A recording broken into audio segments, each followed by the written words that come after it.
Very good morning, ladies and gentlemen. I would like to request you kindly start settling down because in a few minutes now we'll be starting with our scheduled program. And here is a kind request to all of you, please keep your mobile phones on silent mode. You all are requested to kindly keep your mobile phones on silent mode and start settling down because in a few minutes now we are starting with the scheduled program. Thank you so much.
Dear delegates who are still outside the auditorium, I would like to request you, please come in, be seated. It's the time to start the scheduled program. Once again, you all are kindly requested to please keep your mobile phones on silent mode.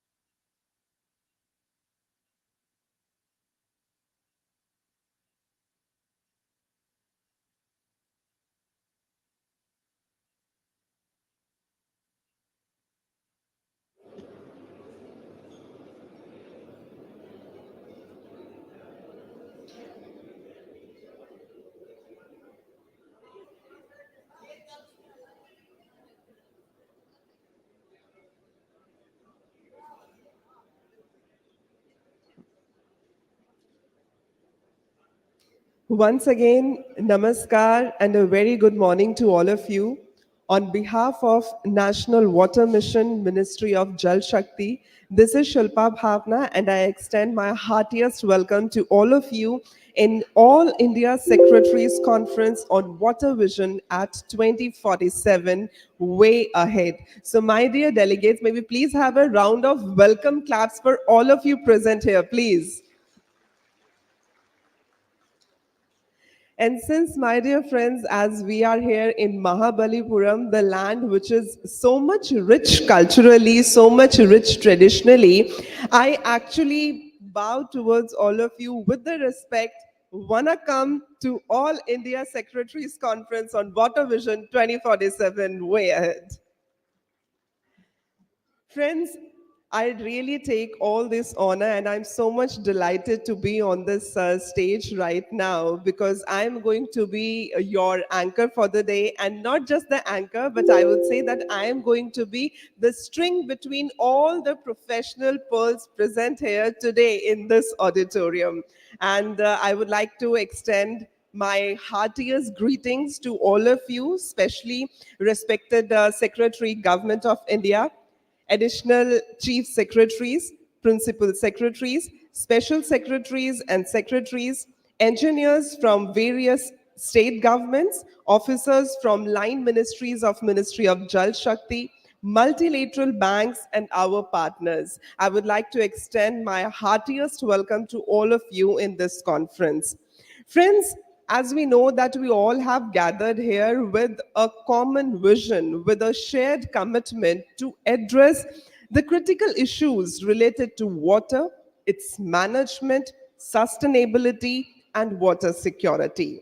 So, to have first thing first, let's invite our dignitaries on the dais to start this opening session of All India Secretaries Conference on Water Vision at 2047, way ahead. So my dear friends, please join me in welcoming on the dais Madam Devashri Mukherjee, Secretary, Department of Water Resources, River Development and Ganga Rejuvenation. Also, I would like to have your support while welcoming our other guest as well, Dr. Sandeep Saxena, Additional Chief Secretary, Water Resources Department, Tamil Nadu. Shri Rakesh Singh, Additional Chief Secretary, Water Resources Department, Karnataka. I request you, sir, to please come over here on the stage with us. Shri Chaitanya Prasad, Additional Chief Secretary, Water Resources Department, Bihar. Please put your hands together for him. Shri G. Ashok Kumar, Director General, National Mission for Clean Ganga. I request you, sir, to please be on the stage with us. Shri Anurag Srivastav, Principal Secretary, Namami Gange and Rural Water Supply, Uttar Pradesh. Also, I would like to invite on the dais Shri Prabhat Kumar Mishra, Principal Secretary, Water Resources Investigation and Development Department, West Bengal. Please put your hands together for his welcome as well. I would also like to welcome Shri Chandra Bhushan Kumar, Additional Secretary and Mission Director, Jal Jeevan Mission. Please put your hands together for him. We also welcome Shri Kushwinder Vohra, Chairman, Central Water Commission. Please put your hands together for sir. Also, we invite on the dais Shri Sunil Kumar Ambast, Chairman, Central Groundwater Board. Please welcome him with your round of claps. And yes, we would also like to welcome on the dais Srimati Archana Verma, Additional Secretary and Mission Director, National Water Mission. Please put your hands together for her welcome as well.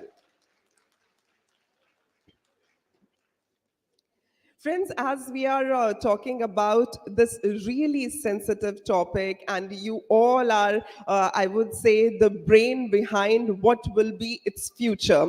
So I would like to say that we are aware that there are 5 thematic sessions encompassing key issues and challenges of Indian water resources sector lined up for deliberation.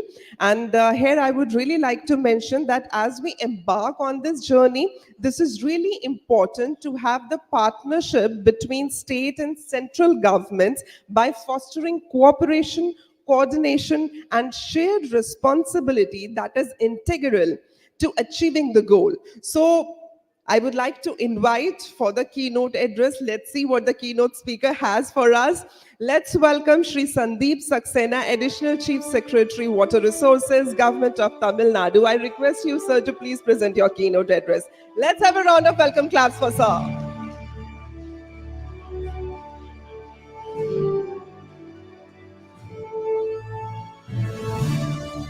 A very good morning to all of you. Welcome, Vanakkam. I really feel so privileged to welcome this August gathering here, the dignitaries on the dais, ladies and gentlemen, who are the who and who of the water sector. It's a real privilege to host this very important conference here in Mahabalipuram.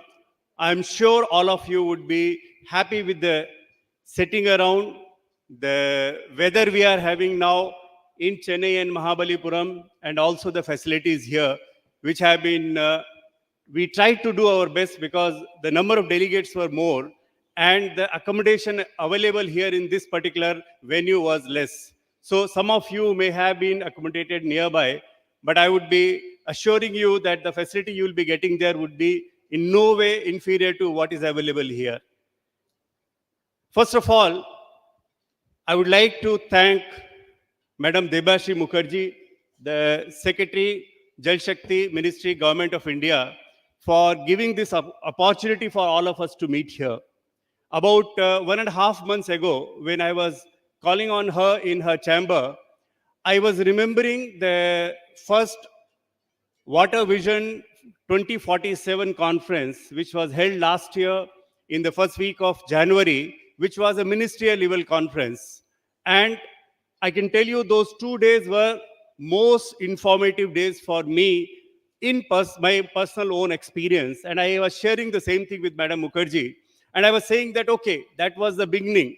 And it was told that every year we'll be having the conference. So are we going to have the conference in 2024?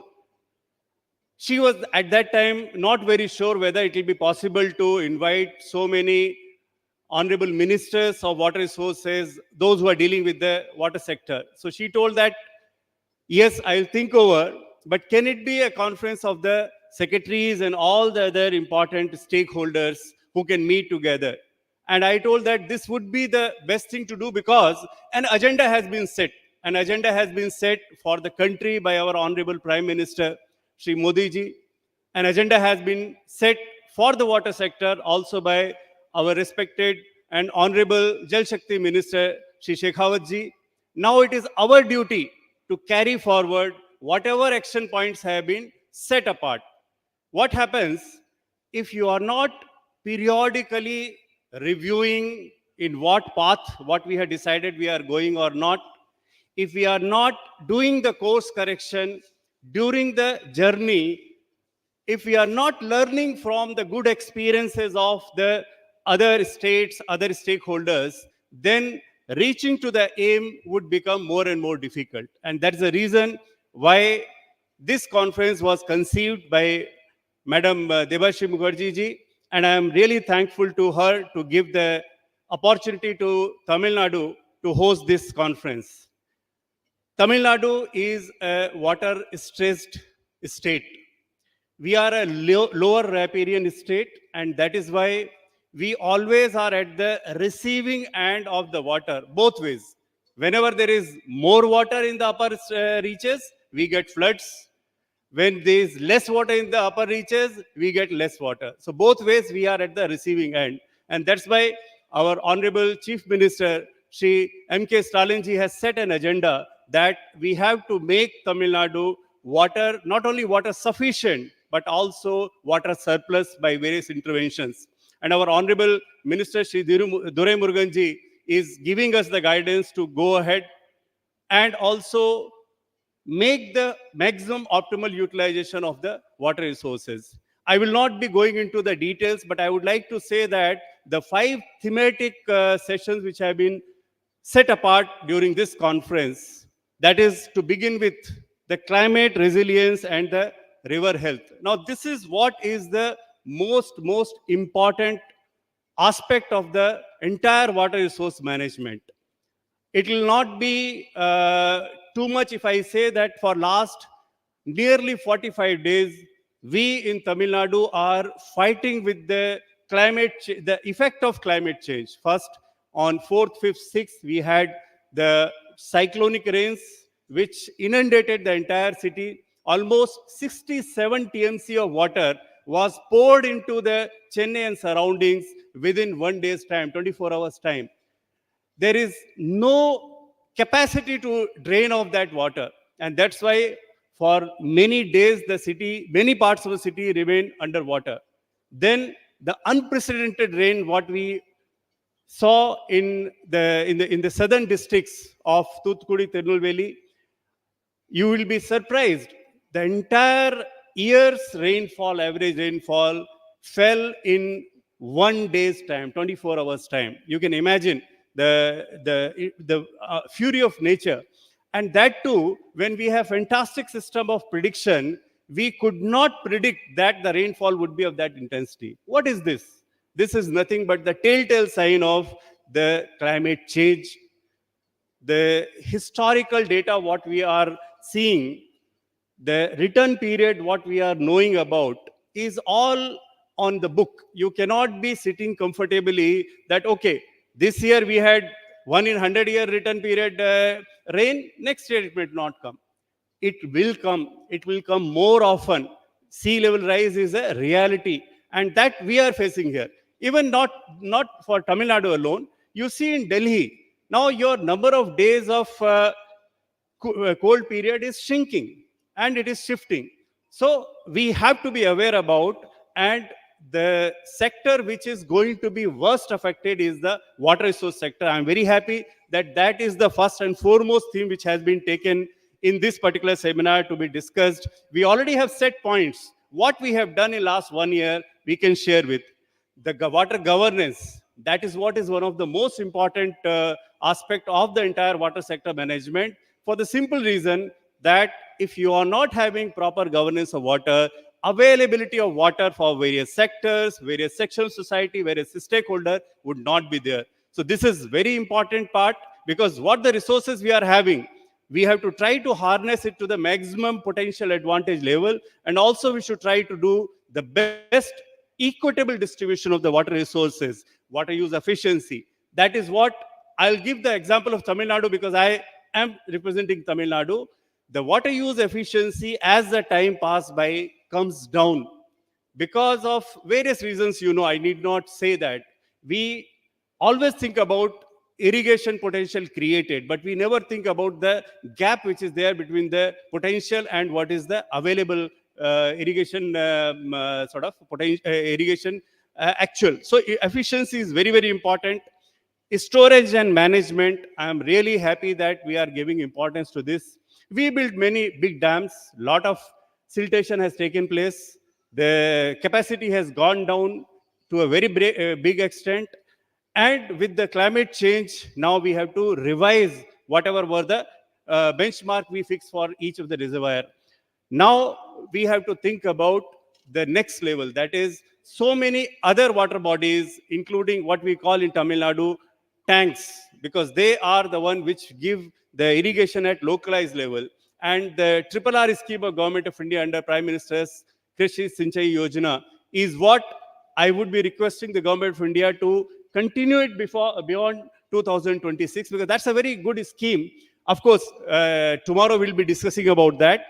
And last but not the least is the Jan Bhagidari, public participation. Not only public participation, but the ownership of the use rights should be given to the public. Then only we can go ahead. I would like to say that we are not only blessed and happy that we have a very rich heritage of water conservation from the centuries. You are sitting in a state where the world's oldest living water resource structure, Kallanai, Grand Anicut, is there, which is built in second century AD by the great Cholas.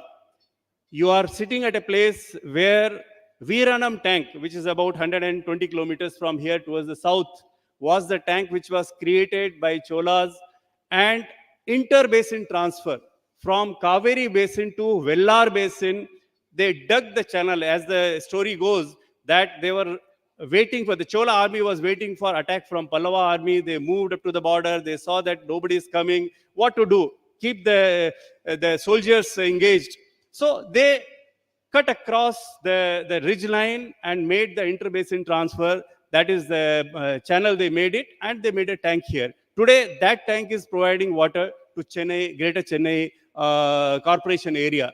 So that was the vision of our forefathers. We have a fantastic legacy. Tamil Nadu is a land which was having once upon a time 450,000 number of tanks, and we were never short in water, but today we are short in water. Why I'm giving this example is similar thing will be in your district, your states, your region.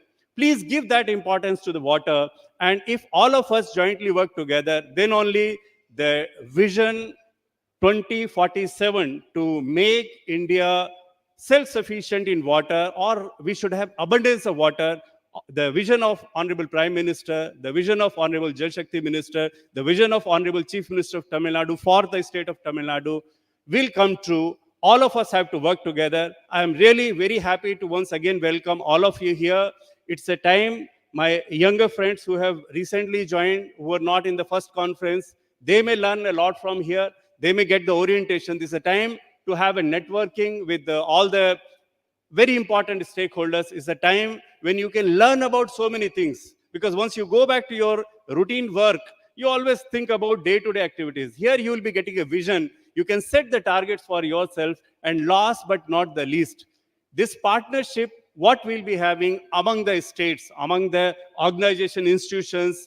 ADB is here, AIIB is here, World Bank is here. This type of understanding of each other, this networking cannot be done anywhere. So please enjoy the hospitality and the good weather of Mahabalipuram. Please go in the morning and evening to the beach. Take as much vitamin D, as much fresh water, fresh air you can breathe here, because when you go back in the cities, you may not be getting this low air quality index anywhere. Once again, I welcome all of you. Thank you very much and a very good morning. Thank you so much, sir. I can actually say that our keynote speaker has given the key for the opening of this particular conference, and we are really thankful to you, sir, for that. And now, my dear friends, it's the time to hear the wisdom words of the lady who has been actually watering the seed of this conference. So, my dear friends, please put your hands together for Secretary, Department of Water Resources, River Development and Ganga Rejuvenation, Ministry of Jal Shakti, Madam Devashri. Please put your hands together for her.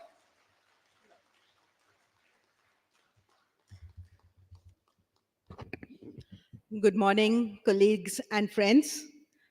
Vanakkam.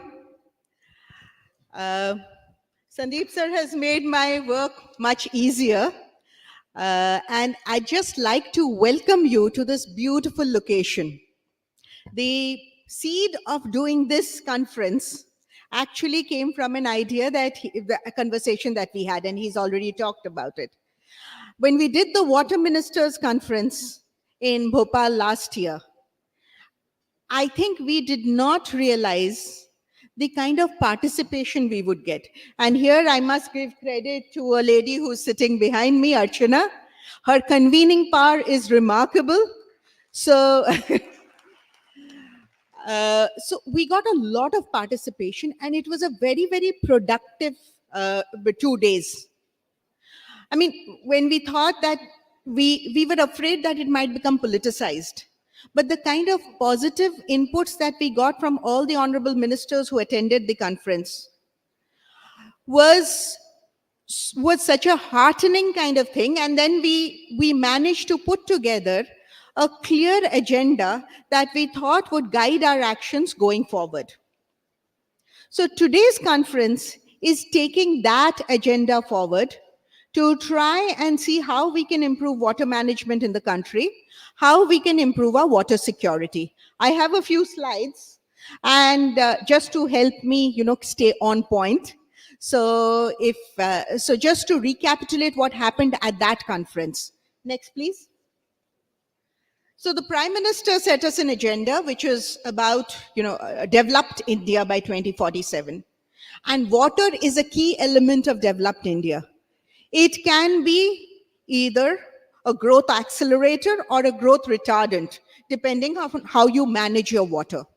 So therefore, managing water effectively is key. We organized this conference, and the key objective was to strengthen water security of the country.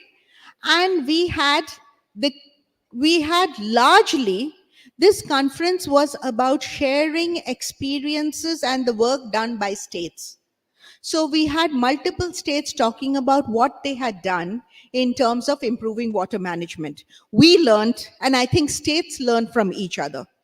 A lot of things actually moving the water agenda forward works better if a state says we have tried this and this is what has worked, rather than government of India preaching to the states. And therefore, since we as government of India are sum total of what happens in the states, we really succeed or fail by what happens, how effectively things happen in the states.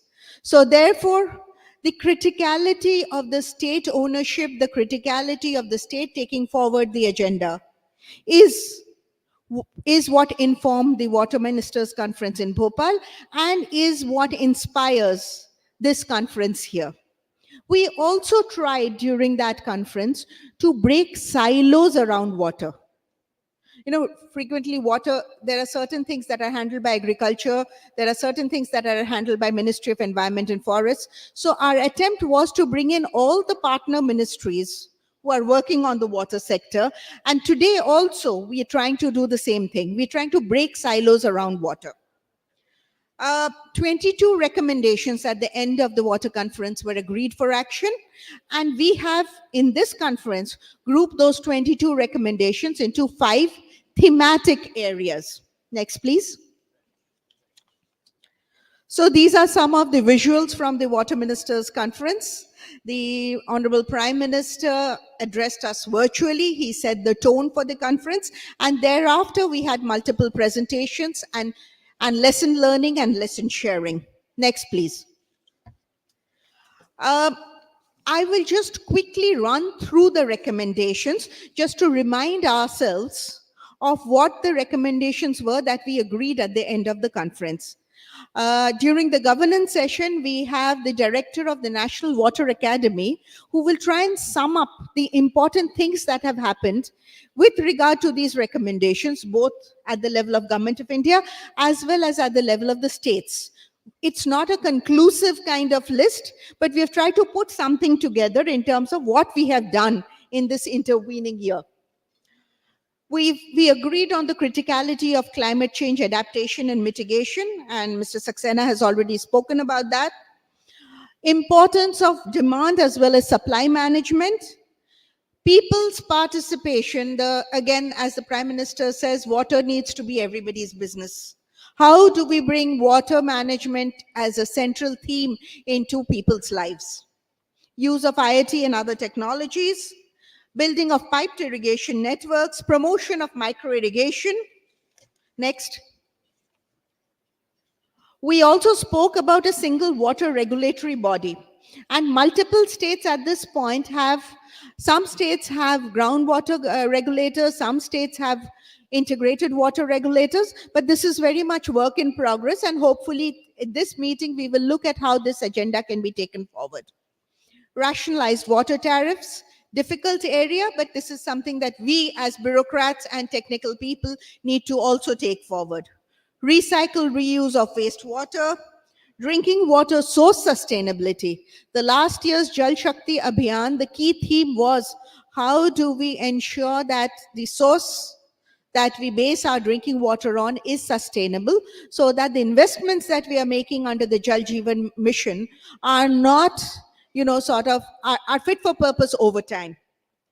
Springshed management in hilly regions, applications of remote sensing, and you will see multiple presentations here that will take this forward. Promote water budgeting at various levels, enhancement of water storage. And there we are not just talking about dams, reservoirs, we are looking at local storage. We are also looking at groundwater, which is our largest storage. So how do you manage your storage better to ensure that the vagaries of climate change can be addressed? Effective sediment management. Highest priority to drinking water. The water policy gives highest priority to drinking water, but how do we do our water management, water governance better to ensure that that moves from policy to practice? Again, big question. Encouragement of interbasin transfers. Can we do flood mitigation and drought management by moving water from surplus areas to deficit areas? There will be a couple of presentations on this. Adopting appropriate cropping patterns. Again, difficult, but many states are taking steps to do these things. Next, please. Monitoring river health and maintaining e-flow. That's again another key area. We have not, the e-flow regime has just been implemented in the Ganga stretch of the Uttarakhand. How do we take this further? Questions for all of us as water practitioners. Proper O&M of irrigation infrastructure. Regular safety inspections of dams. I think with the Dam Safety Act, we have taken big steps in that direction, but there is much that remains to be done. The Jal Shakti Abhiyan and the conservation programs. Expedite floodplain zoning. We are lagging in this. And given again, what we've just seen in multiple cities in the country, what we are seeing in, what we saw in Himachal Pradesh, what we saw in Uttarakhand, we need to significantly strengthen our capacities to improve floodplain zoning and floodplain regulation.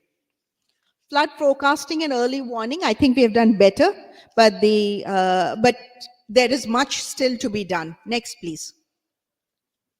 So again, as I said, we've grouped these together and created 5 thematic sessions.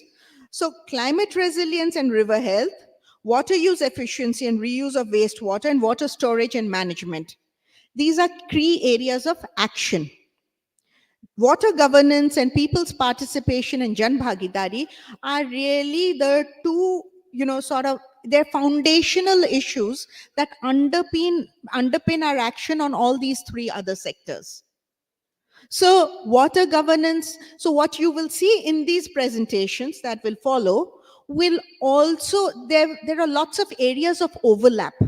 We've not been able to say, okay, this belongs to theme 1, this belongs to theme 2, this belongs to theme 3. That hasn't happened. So there are areas of overlap because that is what water does. It overflows. It's, water cannot be sort of confined to one area alone. It is the most multidisciplinary, most multi-sectoral kind of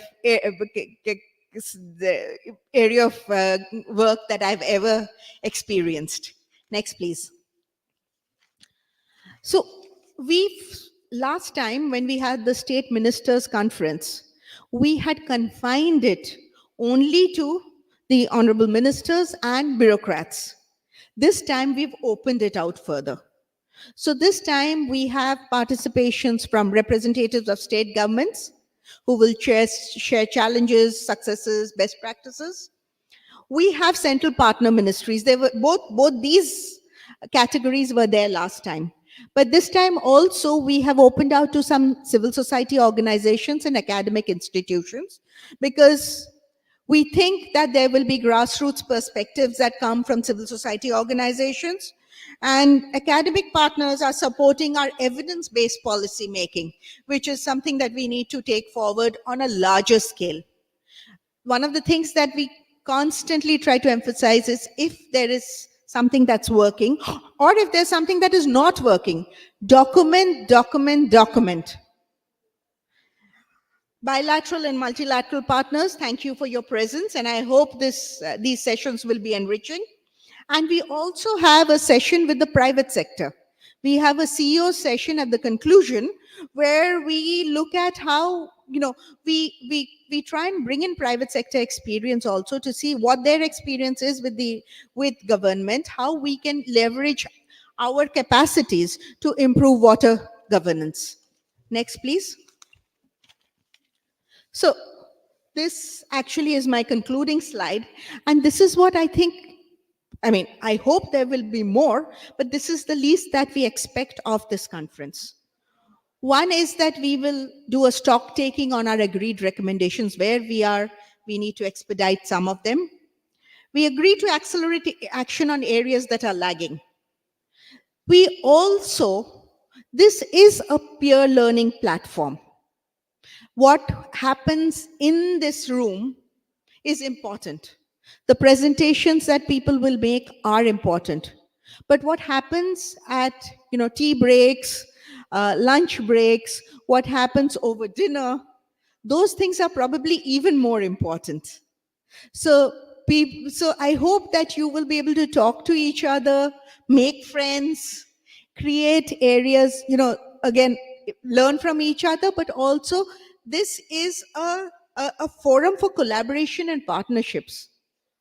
So last time I had said during the Water Ministers Conference is that, we have institutional mechanisms that are supposed to resolve water disputes. But where are our mechanisms that foster collaboration and partnerships? So I see this forum as one such mechanism. This is a safe space, and we hope that there will be collaborations and partnerships forged here, which will help us improve overall water governance and reduce contestation and conflict. Continuous dialogue on strengthening water security, and also, we have the chairman Central Water Commission here, we have the chairman Central Groundwater Board here, we have the heads of all the water institutions here. Can we sort of look at what are our capacity needs and how we can strengthen? So my request to all the states, everybody who's here today, is make Government of India work for you. Tell us what your needs are. Tell us what are the gaps. Tell us we are not doing this well. Because again, we exist so that the states can manage their water resources better. Beyond that, we have no raison d'etre. So I think we understand this, but I'd like to emphasize it. Just outside this room, we have set up a publications corner where we have put together all publications that can be of use, that we have deemed to be of use to states and partner agencies. You can please visit that corner, see what you find interesting there. What we intend to do is, hereafter, this only contains publications from Government of India and its agencies. Not just Water Resource Ministry, but also Environment, etc. Our Joint Secretary Anand Mohanji has put in a lot of work putting this together. But we will also now add to this publications from states. So give us suggestions that we can add to this publication. This will be available to you as a resource. I will stop here, and I will wish all of us a very productive 2 days learning from each other and enjoying the venue and the beautiful seaside town of Mahabalipuram. Thank you. Thank you so much, ma'am. And as ma'am has already mentioned about this digital collection of curated publications that we have got from center state agencies, so that's a must visit for all of you. So during your tea breaks and lunch breaks, aap beech mein jaake, you can just go and visit that. So with this, I would like to thank the dignitaries on the dais. Thank you so much for this opening session. And now as we are starting the thematic session, so here is a kind request to you. Please take your seats at the front of the stage so that we can start with the thematic session. My dear friends, let's have a round of applause for the dignitaries.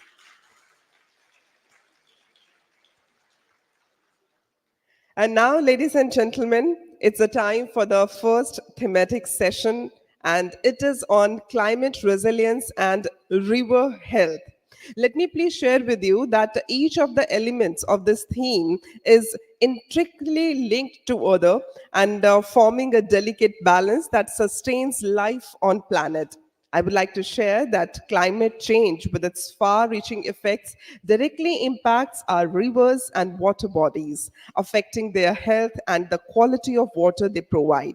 So today we have come together with a shared concern and a shared commitment to delve deeper on pressing issues of climate change, safeguarding the health of our rivers, and ensuring the quality of our water resources.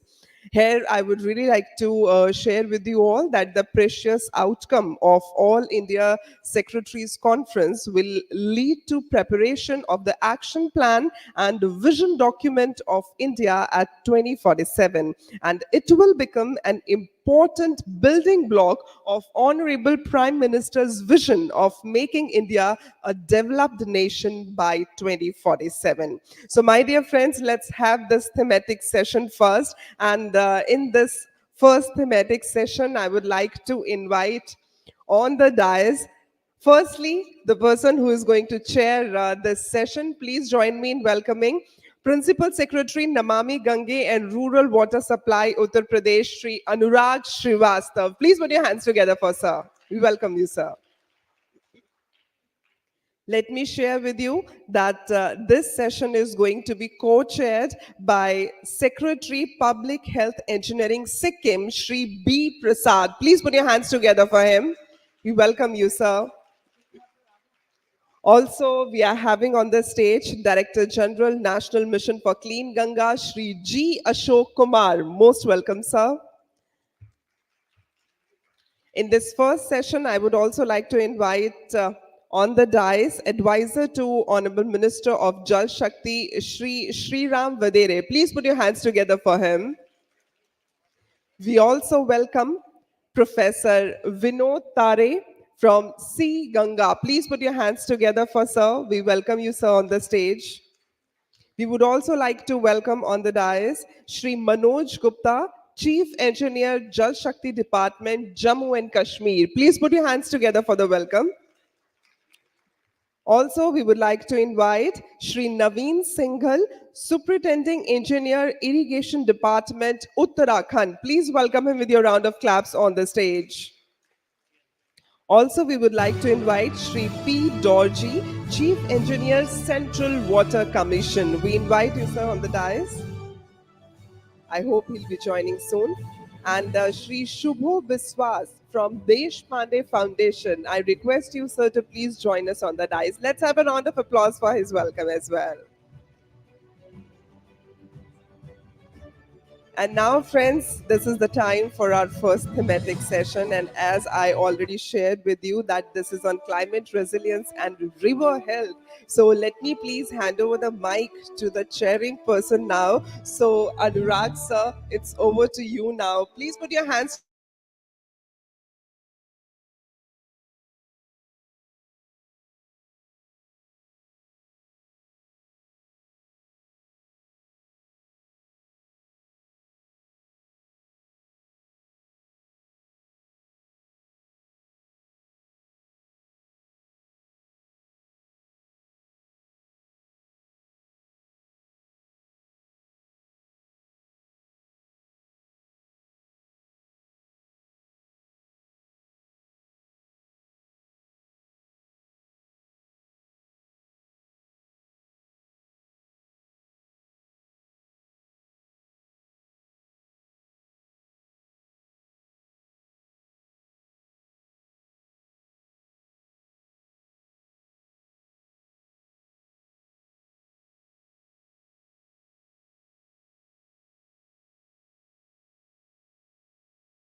time we get back the respect for water, and water would be very, very important because it is going to be one of the critical elements in the growth of our journey to the $5 trillion economy.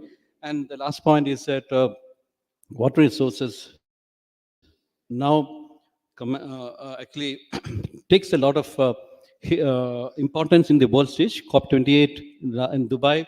Also, we had a lot of discussion on water. Now, I start off with one very important initiative in Namami Gange, and a part of it, the real-time monitoring system called Prayag. This is the Prayag. It's platform for real-time monitoring of water resource management. Actually, that's not the acronym. It is actually platform for real-time analysis of Yamuna and Ganga and their tributaries.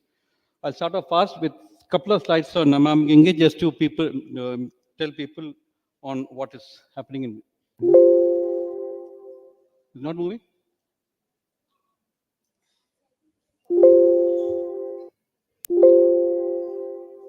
Okay.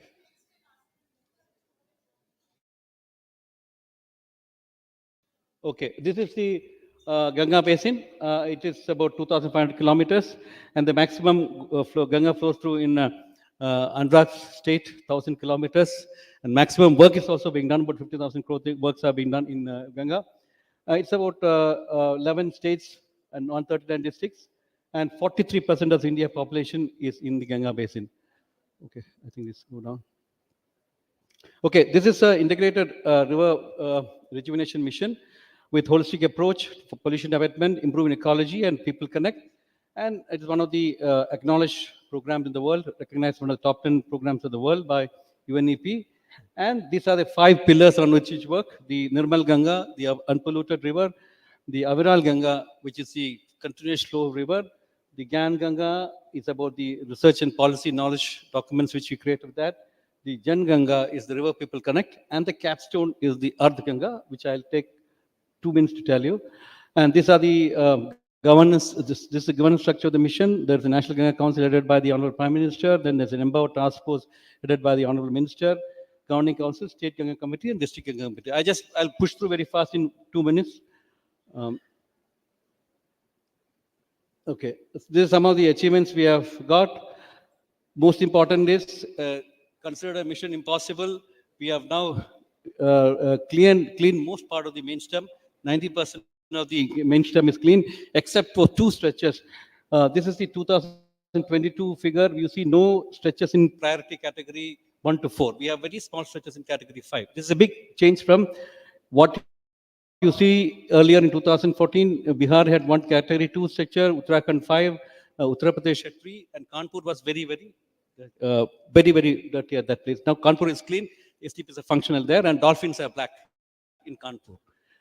This is the latest in 2023. If you look at it, all over the Ganga stretch, we have DO at acceptable level, more than 5, many places 6, 7 milligrams per liter. And we have only, as I mentioned, 2 stretches, which is now barely in the 3.2 to 4.5 range. 3 is the cutoff range, so we are just at the cutoff point. And improvement in biodiversity, lot of dolphins have come back, as I mentioned. We have ranched a lot of fishes, Indian native fishes have been ranched, and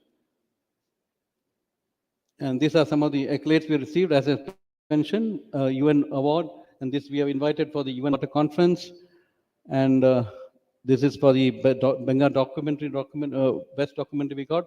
And the last one is the launch of River City Alliance at COP28. And National Mission for Clean Ganga was recognized as a climate smart utility by IWA last month, on 13 December 23. Now, this is the Karta Ganga I mentioned. It has 6 verticals. The zero budget natural farming, monetization of sludge and wastewater, very much important to all of you, because we have a lot of technology available. We have a lot of paper available on the use of treated water. And Tamilnadu is one best example where a lot of good work is being done, but we also documented many of them. Then we have livelihood opportunities, a lot of activities on that, cultural and heritage tourism, public participation, institution capacity building. I'm going through it fast because this is not on Namami Gange. The session is not on Namami Gange. We have also prepared district Ganga plans. how to make district river plans also been prepared, and I hope they have been circulated to all of you the handbook on that. And this is the topic for discussion. It is Prayag, platform for real-time analysis of Yamuna, Ganga, and the tributaries. Now, why is it important? We have built a lot of STBs in the last maybe 20 years from JNNURM onwards, but many places we find the outcome is not very good, because if you put the dirty water into a river, it's like the corruption, like the fish drinking water in a river. Nobody can track it out to which STP is putting the dirty water in that. So many of the STPs which we have constructed are functional on paper, but not actually functioning, and that's why the river will continue to be polluted. We started this as an initiative to see that all the STPs in the Ganga basin are monitored real time. And this was inaugurated by the Honorable Minister on 20th April 2023. It's almost a year, and we have got fantastic results with that. This is as I mentioned, in this platform, we have it's real-time monitoring for planning, oversight of projects, and river water quality. Online dashboards are there. I'll come to each of them in the slides to follow. We also do a trend analysis of the functioning of STPs. I don't have to keep the STPs monitored every day, every time by someone. I can ask for a trend analysis. Last 5 days, how much was the water flow? How much was the quality of water output? What is the quantity of water output? So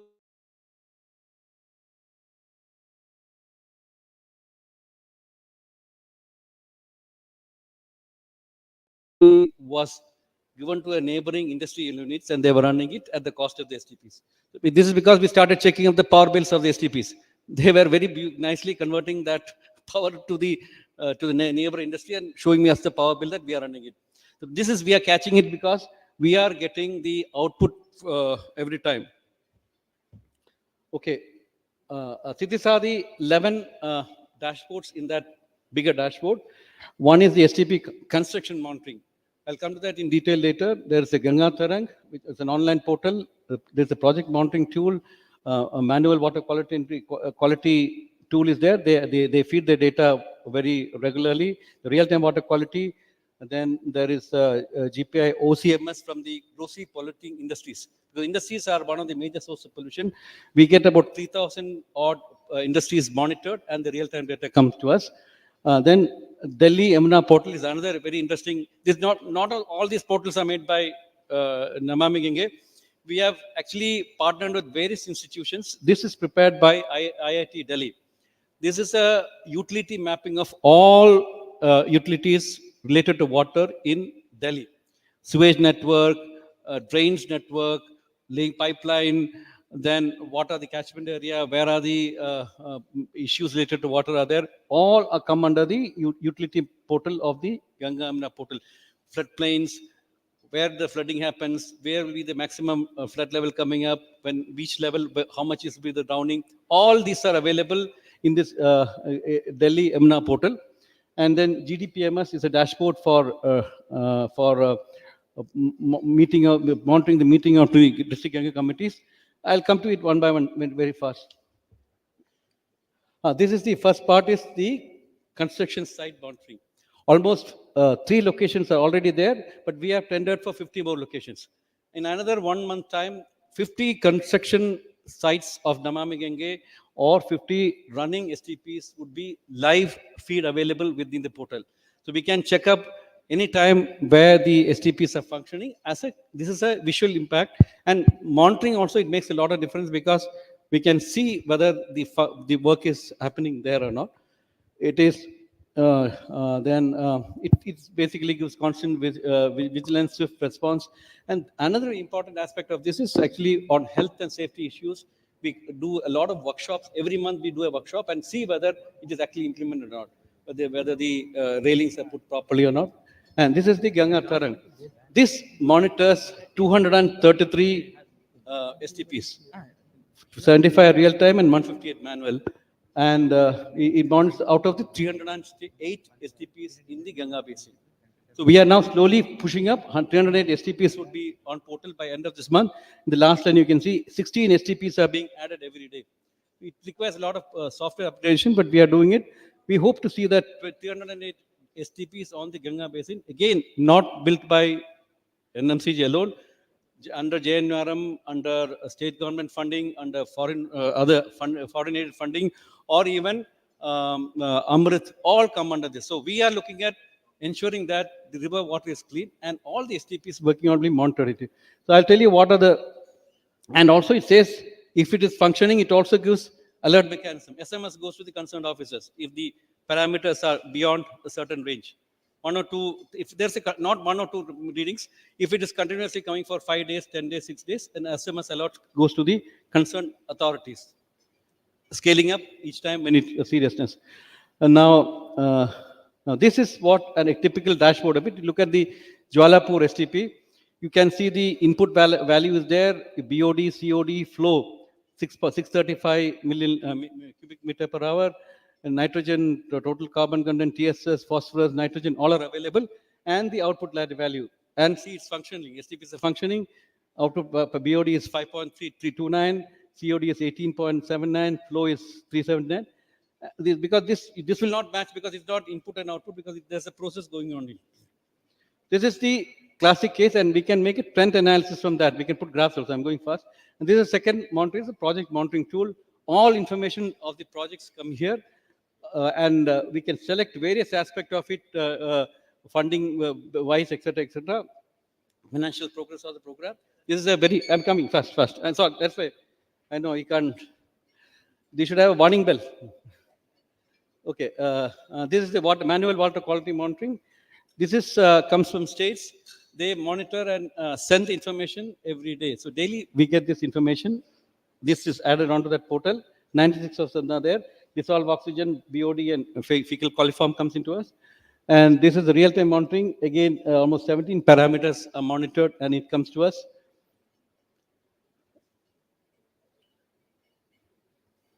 This is the GIS plotting of all the STPs. You can see the STPs, the location of the 76 water quality monitoring centers in the map on the Ganga Basin.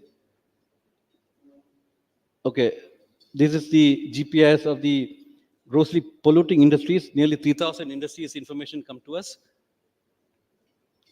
And see, these are the locations where the industries are located, all captured and shown there.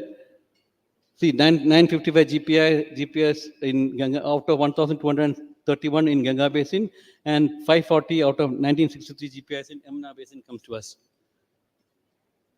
This is the Delhi Yamuna portal I mentioned. Lot of thematic layers are there, developed by Delhi IIT, and we are using it. And we want to develop it for all the cities in the Ganga Basin. This is the district performance committee. We have started something called as a district Ganga committees. Now it is meeting on a fixed day, fixed time. It's called DGC forum meeting, monthly mandated, monitored, minuted meeting. This meeting happens on a fixed day on every month. And from zero, you can see about 2,800 meetings have happened. And this is uploaded into our portal.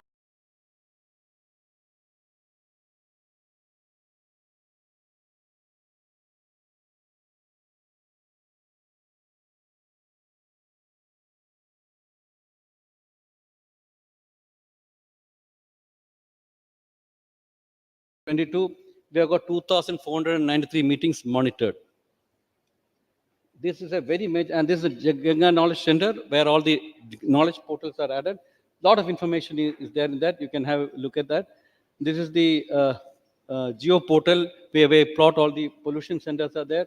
The last one, sewage gap analysis. How much sewage generated? How much is the treated capacity? What's the gap required to be covered? That's covered here. And Bhuvan portal, we actually put it on the Bhuvan portal also, some of them.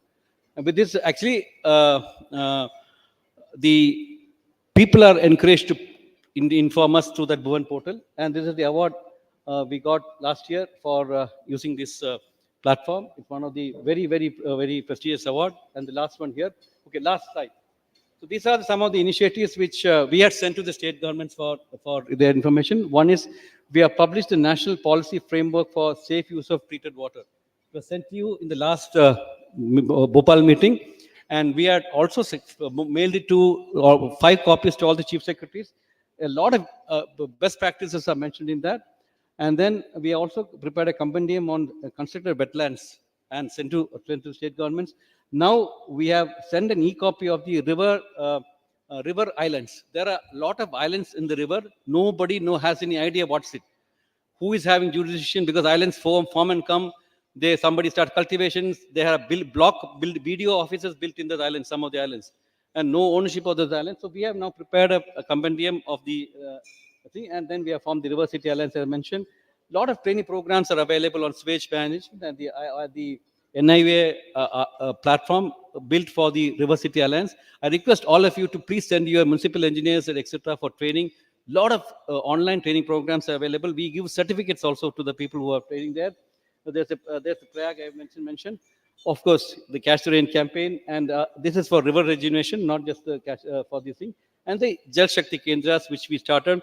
These are some of the things which I hope that you will push through when you go back, because we require one information center for water in the district. So that's the Jal Shakti Kendras. And I think, thanks a lot. Thank you. I thought I kept my time. Thank you so much, sir. And now for the next presentation on condition assessment and management plan of 6 major river basins, I would like to invite Professor Vinod Tare from C. Ganga. Please put your hands together for him.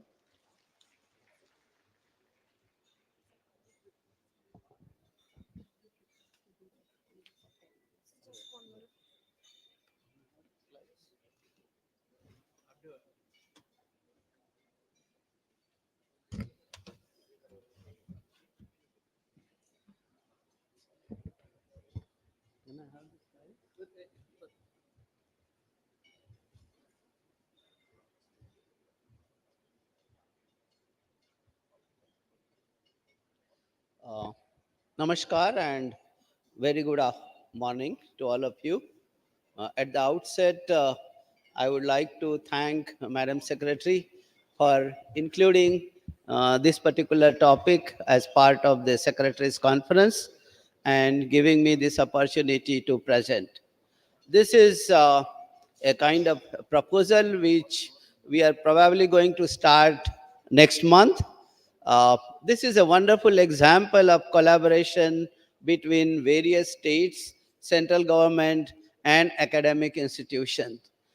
We are going to take up this activity of condition assessment and river basin management plan, which is going to be prepared by the 12 institutes of national importance, based on the experience that we had for preparing Ganga River Basin Management Plan with the support of IIT Consortium. And I think taking on from that experience, we will probably be involving many things that we did for the Ganga River Basin Management Plan, on the basis of which the Namami Gange program, many of the activities of the Namami Gange program derived from the Ganga River Basin Management Plan. How does it work? Can somebody advance the slides? Yeah, please, next, please. Go back to the previous one. Previous one. Okay. So we all talk about river basin management plan. We talk about the cycle of preparing, but the most 3 important steps invariably we forget. When it comes to the subject of water, it is a limited resource and to be shared by many. And that can only be achieved by negotiation. How do we get to meaningful negotiation unless until we make sure that everybody has the right kind of information and the understanding on that? Okay, so these are the most 3 important first steps: understanding, communication, and negotiation. But invariably we ignore many of these things and start from design and implementation, and that is where we need to look at it. Next, please. Okay, so we are starting this activity based on our understanding of the Ganga basin for the six major rivers, Narmada, Mahanadi, Godavari, Krishna, Kaveri, and Periyar, for which we have prepared the framework. Next, please. Okay. So when we talk about Ganga, Ganga is not just the biophysical entity that we consider, but it is the spirit of rivers, and it is in that light we consider all rivers as Ganga. So there was invariably a question why only Ganga is given so much importance, but it is not so. I think all rivers are given equal importance. Next, please.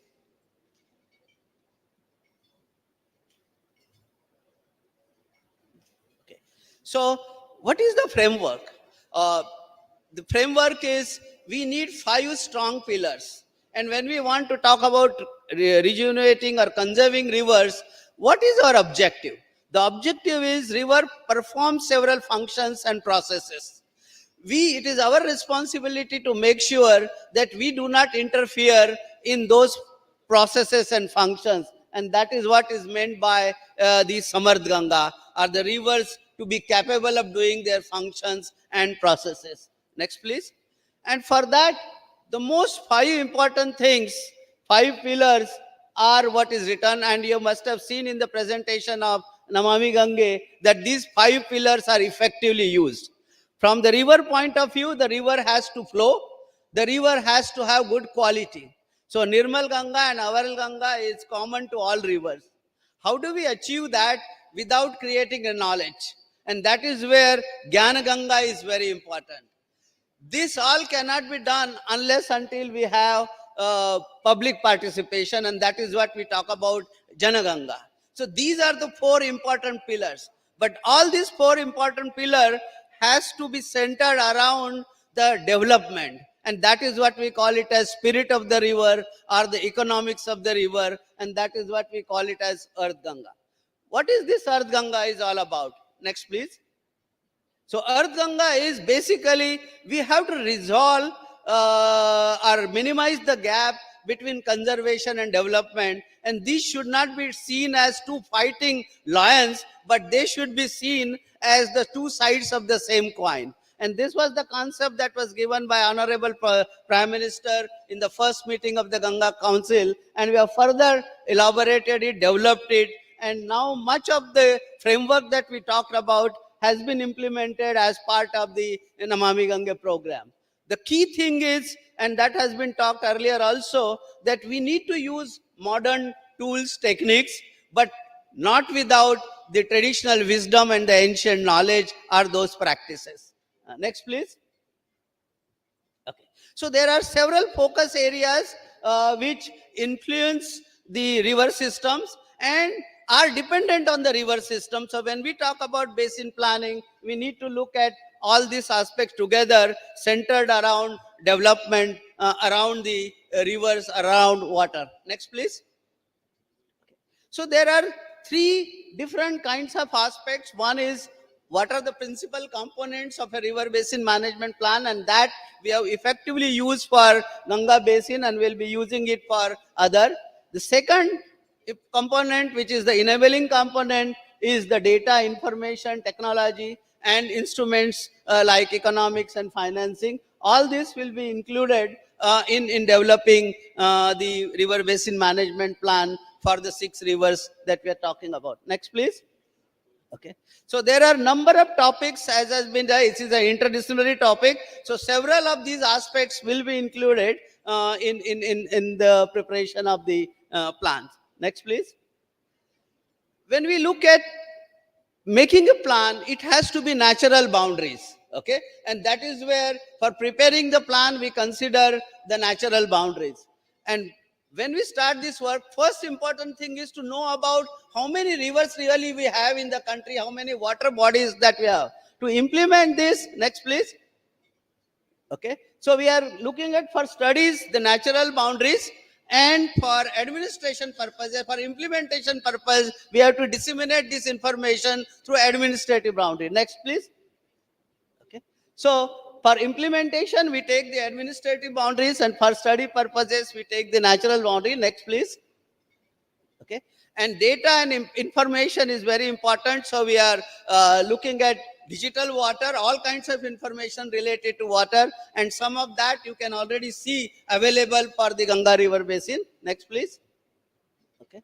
So these are the different kinds of data. We have created a different platform, and some of this is already available for the Ganga Basin. Next, please. Okay. And ultimately, we are looking at developing a Ganga knowledge center. Ganga knowledge means river knowledge for all centers, which should be there on our fingertips. And that is the idea that we are talking. Next, please. Okay. And ultimately, it is the challenge because we have to negotiate or bring in all stakeholders together in developing these kind of activities. Next, please. Okay. So we have river basins and atlases prepared for that. Some of these we have prepared, for example, state of Uttar Pradesh, state of Uttarakhand, state of Bihar. We have prepared the complete river basin atlases. You will be surprised to know there are something like 3,200 rivers in Uttar Pradesh alone. Okay, and with a network of about 62,000 kilometers. So similarly, we have for Uttar Pradesh, Uttarakhand, Bihar, and hopefully we will have almost now on all India basis for all states and all river basins, this kind of atlases, and then start preparing work on that. Next, please. So we have, I think this is an old presentation that has gone into, the revised presentation has not been included anyway. Next, please. Okay, so this is a good framework wherein all states, academic institutions will work together. We have created a framework, and I hope we will get due support when we start preparing these exercises for the various river basins in the country. Next, please. Okay. So these are the river basins. I will not go into it, and I think in the interest of the time, I'll stop here. If there are any questions, we can of course take it up. And the presentation will be available to you in details. This is a, yes? Okay, so these are the basins that we are taking up. Next, please, Narmada Basin, Mahanadi Basin, different states. Next. Godavari, then we are taking up Kaveri, Krishna, and Periyar, which is, next please. So these are the different basins and the institutions which will be involved in it, and hopefully we will interact with all the states through the chief secretaries to the concerned principal secretaries of water resources and concerned departments. Okay, thank you.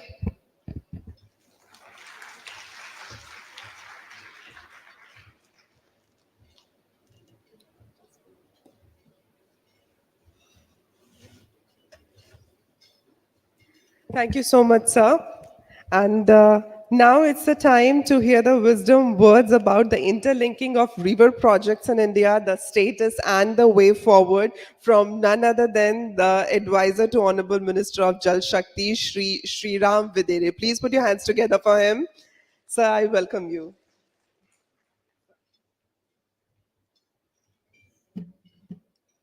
Very good morning to all.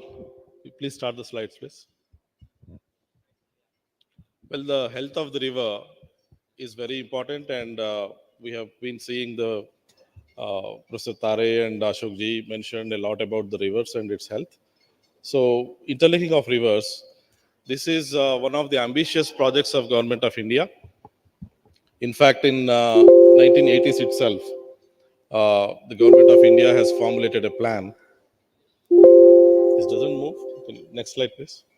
So this is in 1980s where Government of India has planned for National Water Development Program, and the nodal agency was National Water Development Authority, NWDA. And the plan was to, we all know there are floods in some parts of the country and drought in some parts of the country. To mitigate the floods and drought, both of them, the plan was to take the water from the surplus basins to the deficit basins. It could be within the state. Within the state, if you take water from one basin to the other, it's called intra-basin water link, water project. If it is within the, in between basins, across the states, it's called interstate river water transfer. And we had about 30 links that were planned at that time, 16 and 14 Himalayan and Peninsular. and all the list is there, and it's there on the website as well. So I don't want to read out all those links. Next. These are priority link projects, and the priority is not decided by Government of India. It's actually decided by the consensus that is built between the states. If one or more of the states actually build consensus and they're ready to take up this project, then that comes into this priority link project section. And NWDA as well as Ministry of Jal Shakti, Government of India would take it as a priority link and take it forward as as it progresses. So we see 5 links here: Ken Betwa, Godavari Kaveri, modified PKC with ERCP, Mahanadi Godavari, and Manas Sankosh Tista Gagga. So these are the least, in the sense, I would not say least resistant, but we had gone through a lot of resistance and consensus building, and finally we arrived at this where we are. Next. So this is Ken Betwa. I would say this is water taking from river Ken to river Betwa. Both are tributaries of Yamuna and again of Ganga at the higher level. So this is the first interlinking of river project that was MOU was signed. Next slide. In the August presence of Honorable Prime Minister in the year 2021, both chief ministers signed the MOU, and that this is the good day for the program, interlinking of rivers program, because the first ILR program that has been that has come to the stage of implementation from the DPR stage and technical feasibility reports and all, it actually materialized. And you can see some small numbers there, how much water we are contemplating to take and all. All those numbers are there in the website. Next. So this is Godavari, Inchampalli to Kaveri. This is another ambitious project which we wanted to take it forward. And this is taking water from Godavari Basin, obviously, to Kaveri Basin, en route Krishna and Penna Basins. So this would start from Inchampalli and Godavari, take it to Grand Anicut in Tamilnadu. In fact, Saxena ji corrected me this morning that, they have requested for the destination point to be upstream of Grand Anicut, and we would correct that. So basically, this envisages taking unutilized waters from Chhattisgarh state, because as far as the states are concerned, there is surplus water in Godavari. As far as Central Water Commission is concerned, per 75% dependability, all the water is already used by the respective states. So we are trying to in the first phase, we are trying to use the unutilized waters of Chhattisgarh. And when Chhattisgarh comes up with their respective water utilization in the future, then as phase 2, we would get some water from Himalayan component to the south, and in that way we would mitigate the issue. Next. This is the diagram, the map from Godavari to Krishna. We start from Inchampalli to Nagarjuna Sagar. Next. And from Nagarjuna Sagar to Somashila and Penna. Next. And from Somashila to Grand Anicut. Obviously, the destination point would be a little bit further upstream of Grand Anicut. So this is, next please. So this is what earlier we have planned for 7,000 MCM. But as mentioned, the CWC, which is the, with which we have to go as far as the water balance studies are concerned. So they have told us that, we don't have that much of water available in Godavari. So the first phase, we are taking about 4,000 MCM water. When we say we are taking it from Godavari to Kaveri, it doesn't mean all the 4,000 MCM is being taken. En route, we will try to use the water in Godavari Basin first, and then Krishna Basin and Penna Basin, and finally to Kaveri Basin. So basically, when we say interlinking of rivers and taking from one source to the other, that doesn't mean, as I said, all the water is being taken to the destination point. When you take water to the respective basins in between, you use the water in the basins of the intermediary basins, then it is as good as transferring from one basin to the other. Next. Next, please. And this is Parvati College in Chambal, which was envisaged again, as I said, we had national perspective plan of 30 links, and this was one of those links envisaged in late 80s, 90s. And Madhya Pradesh and Rajasthan could not come to a consensus on this issue. So later on, Madhya Pradesh started building the components that we wanted to build as part of this plan. So they started building a couple of components. So in that way, this project was not feasible after that point of time. Next. Then meanwhile, the Eastern Rajasthan Canal project was planned by government of Rajasthan. They wanted to use about 3,300 MCM of water. And this they planned as a intrastate basin transfer project. So they would transfer water from Parbati, Kauli to Luni, Banas basins via Chambal, crossing Chambal River, all those tributaries of Chambal, of course. So this was an intrastate link planned by the state. So what we have requested both the states is that, as Ma'am Devashriji already actually pointed out this morning, you give us, the work. I mean, you actually make us to do the work. So basically, if both the states agree, there is nothing like that we would jump upon and try to help the states and, keep this going. So basically, next slide, please. Next. So this is where Ministry of Jal Shakti, Government of India has made both the states to sit across the table, and we advise that, let both the integration happen between PKC and ERCP. And here comes the, modified PKC ERCP link, what we call. Next. And this is, next please. And this is the schematic diagram, and all these details are on the website. Next. Sorry, can you go back a little? Yeah. So here, the MOU for this project, for the preparation of the DPR, is agreed by both the states. The good news is that after a lot of deliberations with the states and Honorable Minister's intervention, now both the states agreed, and it's a matter of few days we are going to sign the MOU between both the states, wherein the DPR, for the DPR preparation. But actually, the good thing was that the DPR for the individual components and like ERCP and few projects in Madhya Pradesh are already done. So the DPR phase for this project would be very, very less, like maybe 2-3 months, because we are already done. It's only the process of compiling and converging. So very soon, this project also would see the light of the, at the end of the tunnel. So basically, this would be hopefully the second ILR project that would be coming to the implementation stage. It actually has come, because it's only states have agreed. So it's only a matter of, some paperwork. Next, please. And this is Mahanadi, Godavari. And this is where the lots of deliberations have happened, and the pre-feasibility report, feasibility report, technical feasibility report, everything was worked out. Orissa had certain observations which we are trying to work with Orissa. And especially the land acquisition R&R, you all know, the theme of this whole session is, how to ensure, the climate resilience and, the river safety of the, the integrity of the river bed and all these things, especially the land acquisition and R&R of the displaced people, how to ensure that they are also safe. So this is something where Orissa has requested that, a lot of a good R&R package needs to be given, because lots of submergence would happen in that state.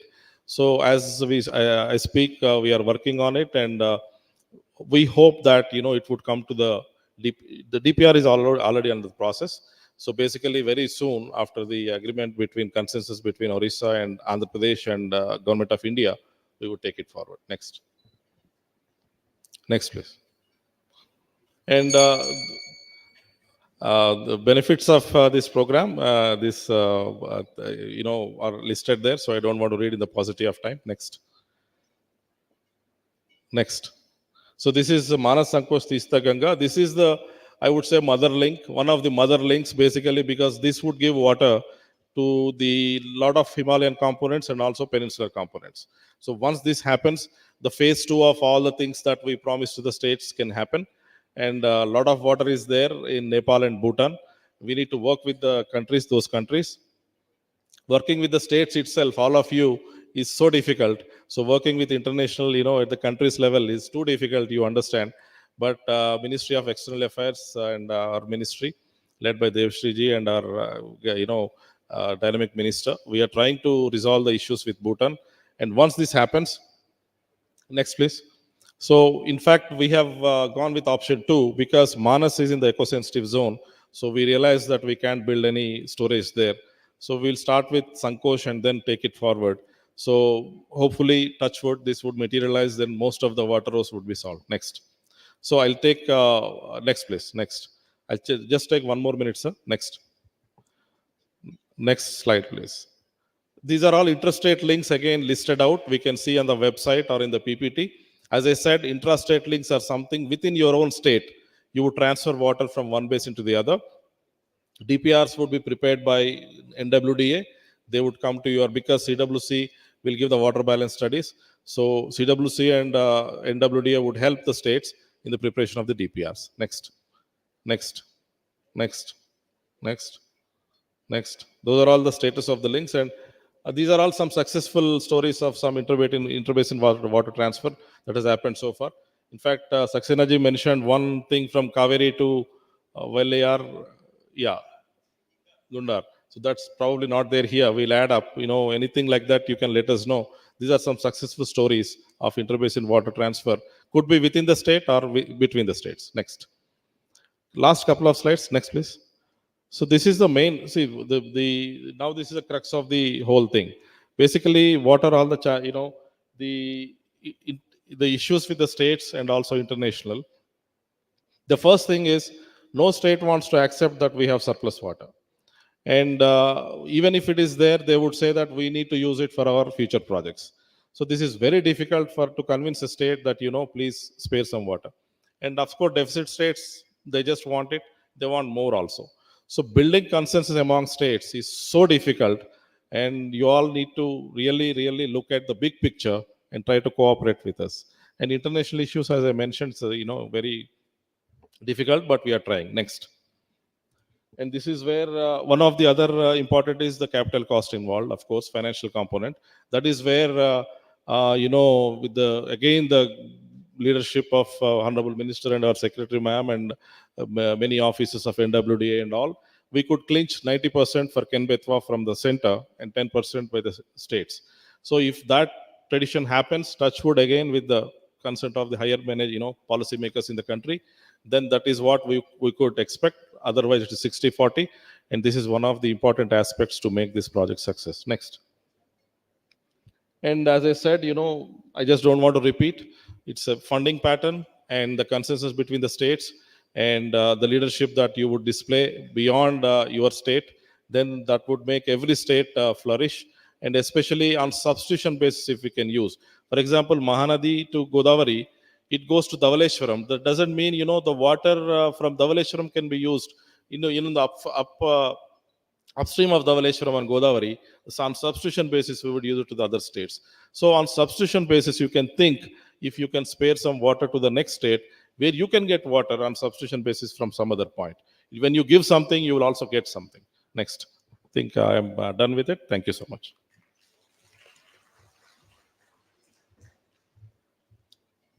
Thank you so much, and I thank the dignitaries for this session. Thanks a lot. Let's have a round of applause for the dignitaries for this session. Thank you. And now, my dear friends, it's the time for a quick tea break. We will see you in another 20 minutes right over here for our next session. Let me please share with you that we have divided the tea area in the two parts. So one is on the first floor.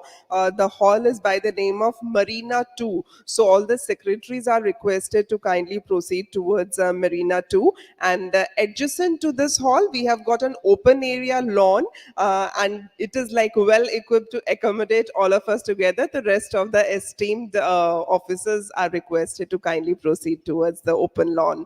Thank you so much. See you after this tea break. Thank you so much. Thanks a lot.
check, check,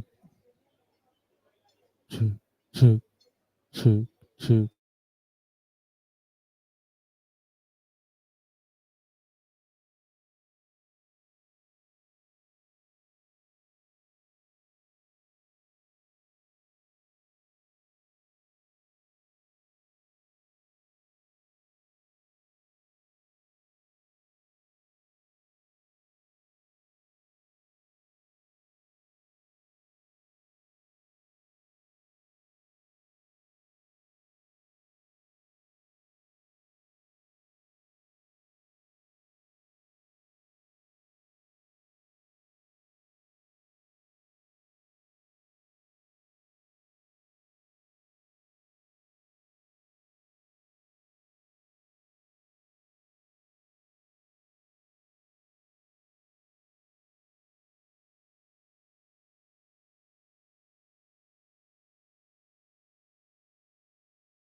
Check.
Hello, hello.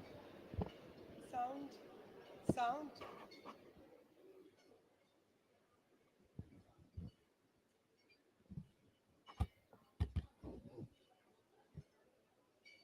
Hello, hello.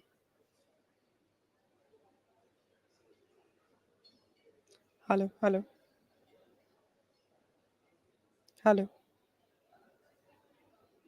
Hello, hello, hello, hello. Hello, hello, hello, hello, hello, hello. Hello, hello, hello, hello, hello, hello. Hello, hello, hello, hello, hello.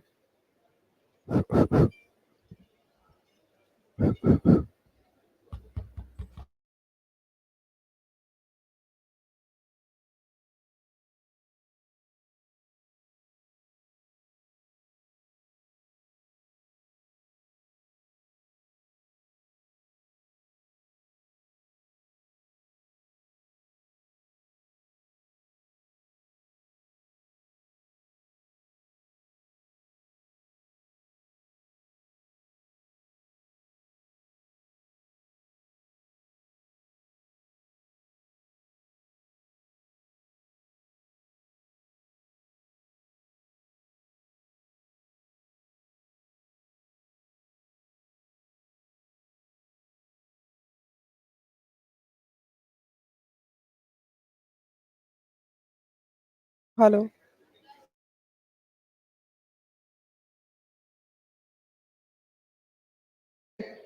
Check, check. So, once again, good afternoon to everyone. I hope we all are energized with this very good cup of tea, and some of you must have had coffee. So, I hope you all have enjoyed your break. And now it's a time to continue with our first session. So, friends, I request you kindly settle down. We are continuing with us our first session.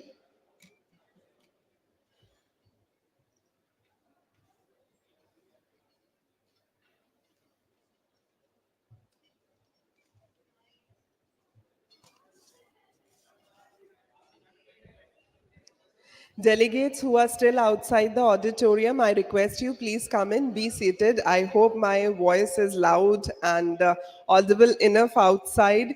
So I request you please come in, be seated. We are continuing with our first thematic session that we have left in between during the break. So after this high tea, now we are here with our continuation of thematic session first. So friends, once again, please join me in welcoming on the dais one more time the dignitaries of our first session. So I would like to request the chair of the session, Principal Secretary Namami Gange and Rural Water Supply Uttar Pradesh, Shri Anurag Srivastav sir, to please join us on the dais. Please welcome him with your round of claps. Also, I invite the co-chair of the session, Secretary Public Health Engineering Sikkim, Shri B. Prasad. Please put your hands together for sir. I invite Shri G. Ashok Kumar, Director General, National Mission for Clean Ganga, to please join us on the dais. Also, I would like to request Shri Sriram Vedere, Advisor to Honorable Minister of Jal Shakti, to please join us over here on the dais. Professor Vinod Tare from C. Ganga is also requested to join us on the dais because now we are continuing our first thematic session. Also, I request Shri Manoj Gupta, Chief Engineer, Jal Shakti Department, Jammu and Kashmir, to please join us on the dais. I would also like to invite again Shri Naveen Singhal, Superintending Engineer, Irrigation Department, Uttarakhand, to please join us on the dais. And also I request Shri Shubhu Biswas from Deshpande Foundation to please join us on the dais. Shri G. Ashok Kumar, I request you, sir, DG Namami Gange, to please join us over here on the dais. We are continuing with our first thematic session, sir. It was a break. And now, as we are here with the continuation of the first thematic session, so our first presentation is going to be on floodplain zoning to enhance the ecology of the river and to regulate the land uses in the floodplains to minimize the damages due to flood. And it will be done by Uttarakhand. So I request you all kindly settle down before I invite the dignitary for the presentation. Please settle down, all of you.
So I would like to invite Sri Naveen Singhal, Superintending Engineer, Uttarakhand Irrigation Department, for his presentation. Please welcome him with your round of claps, my dear friends.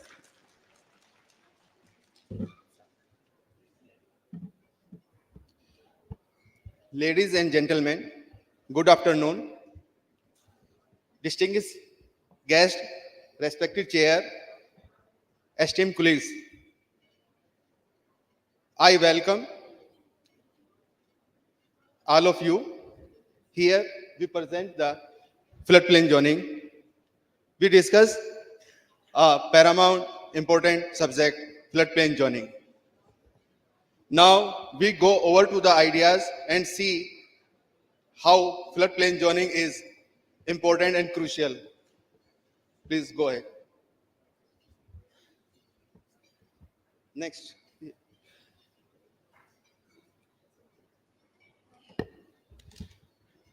The importance of floodplain zoning, the basic concept, floodplain of a river is essentially its domain, and any intrusion into or developmental activity therein must recognize the river's right of way.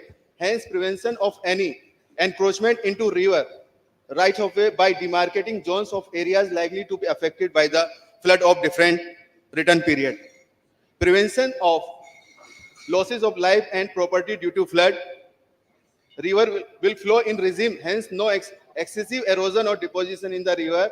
Rivers may meander or change its course due to heavy encroachment on either bank. So it can be prevented by regulation and encroachment, and change in river geometry can be prevented.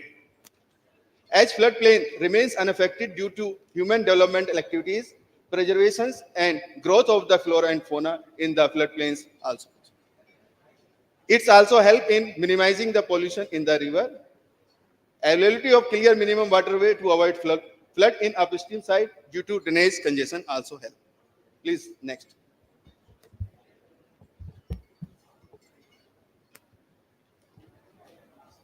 Now, we move over to the ideas behind the floodplain zoning. Please, who is controlling? The importance of the floodplain zoning is the floodplain of a river. बार-बार repeat हो रहा है ये. Now come to the Uttarakhand Floodplain Zoning Act 2012. It is based on the Ministry of Jal Shakti's guideline issued by the Ministry of Jal Shakti, and NDMA guidelines suggest the classification of floodplain zones. It's also a order passed by the Honorable NGT Court, passed on the dated 15 December 2015 and October 2015 about the floodplain zone. Uttarakhand Floodplain Zone Act 2000 was enacted on January 28, 2013. As per the provision of the Floodplain Zoning Act 2012, floodplain zoning is being carried out in different rivers. Please next. These are the NDMA guidelines and various priority zone classified by the NDMA. There are basically three type of priority zone: prohibited zone, priority 1, restricted zone, priority 2, and above warning zone, priority 3. Please next. And these are the we adopted in the Uttarakhand. There are prohibited zone and restricted zone and frequent flood zone. In prohibited zone, we allow only construction activities regarding flood management, mining, plantation, agriculture, bathing arts, riverfront development, irrigation, drinking water sports only. And in restricted areas, construction activities regarding park, sports, field, fisheries, agriculture, etc., temporary construction, and also to allow reconstruction of the already existing structures. Next, please. These are the as per NDMA guideline schematic diagram. You can visualize it. The blue line in basically normal water course, and green is above 100-year flood. Rest is 25 to 100-year flood. Next, please. Here is the approach and methodology we adopted in doing the floodplain zoning. Firstly, how we acquire the data. We acquire the data from the CWC in the gauge sites, and topographical we do the survey in the field, and geotechnical data collection, that flood frequency analysis we did for getting the desired return period floods. Where we did not have the gauge sites, we use the rainfall runoff analysis, and water set catchment delineation also. Hydrological and hydraulic flood flow for different return period using Hackre's model. We utilize in this Hackre's model to get the various desired return period flood lines. Preparing flood zone map and report preparation, marking of flood line on Sajra sheets. Now come to the next. Please go next.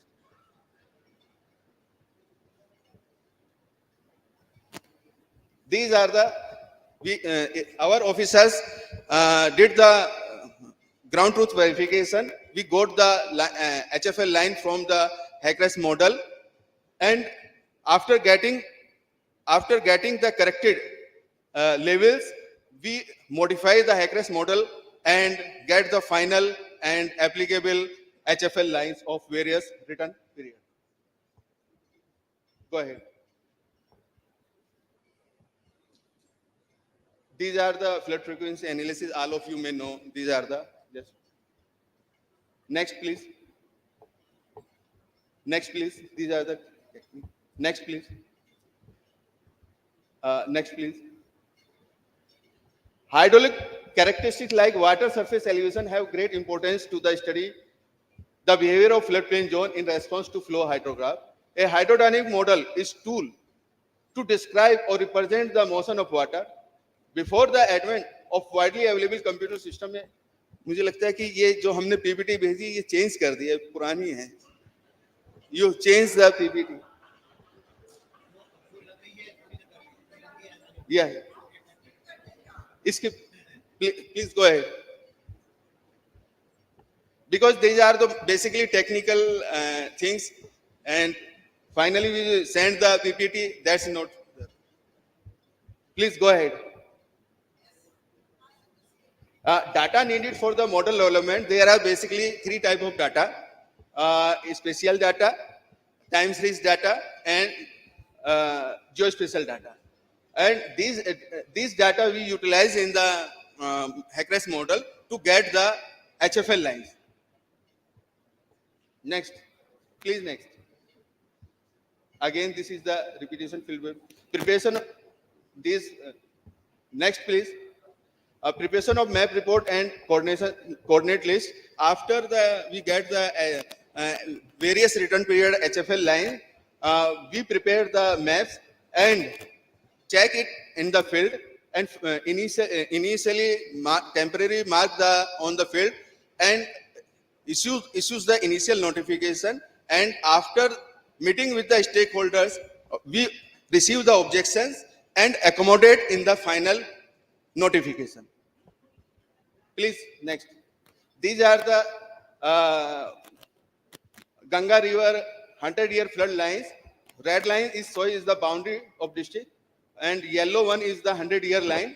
And these are the black dots are the 50-meter interval pillars we installed at the site. Next, please. Next one. These are the Alaknanda River. Red one is the district boundary. Yellow one is the 100-year flood line. And similarly, black dot is the pillars we installed at the site. Please, next. Up to this till date, we did in 614 kilometer all the work, initial and final notification already done. In Bhagirathi, Gangotri to Devprayag, there is 133.35 kilometer line. From Devprayag to Rishikesh, from Rishikesh to Chandipul, from Chandipul to Haridwar, to Kalsia village in Laksar district, Blangna river, Alaknanda river, Badrinath to Devprayag, Kedarnath to Rudraprayag. Total in 614 kilometer we already notified the floodplain zone. Next, please. Study work completed in these 325 kilometer, and initial notification work of initial is going on. Next, please. These are the reaches where we are doing the study work. Field survey, data collection already completed, and hydraulic modeling work in progress in 850 kilometer of various reaches of Uttarakhand. Next, please. These are the channels at 50-meter interval, latitude, longitude, and elevation. We mark on the field and we maintain the register. Next, please. These are the sample pillars installed at the site, and in pink color there is a 125-year and 100-year and 50-year line. Yellow one is the river. How we do the work in field. These are the regulatory measures to control the inherent risk in the flood, and besides that, unstructural measures, we also did developing early warning system in the NHP project, which is 100% funded by the World Bank. And initially, in the first phase, 53 locations we identified with the help of Central Water Commission, where early warning system are developing and information will get. 139 are in advanced phase. We are also doing in the work, and it will great help in early warning system and flood controlling. And in Uttarakhand, there are also structural measures like Tiri Dam that also help in flood mitigation in the lower reaches. Similarly, larger dams are required to store the water. That's help in mitigating the floods as well as water supply requirement. Thank you. Thank you so much, sir. And now for the challenges and way ahead in flood management, we have got this presentation, and it will be presented by Shri Manoj Gupta, Chief Engineer, Jal Shakti Vibhag, Jammu. Please put your hands together for him.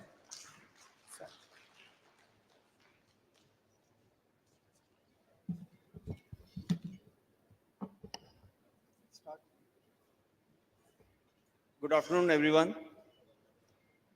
I'll be covering the topic on challenges and way ahead in flood management in Jammu and Kashmir. This is the picture showing the photograph before and after the 2014 floods in Srinagar, where whole of the Srinagar city was flooded. Next. We have two regions in Jammu and Kashmir. One is Jammu and another is Kashmir. Both are marked by different topography and slopes. whereas Kashmir is a bowl shape surrounded by mountains with slopes greater than 14 degree, whereas it's a bowl shape.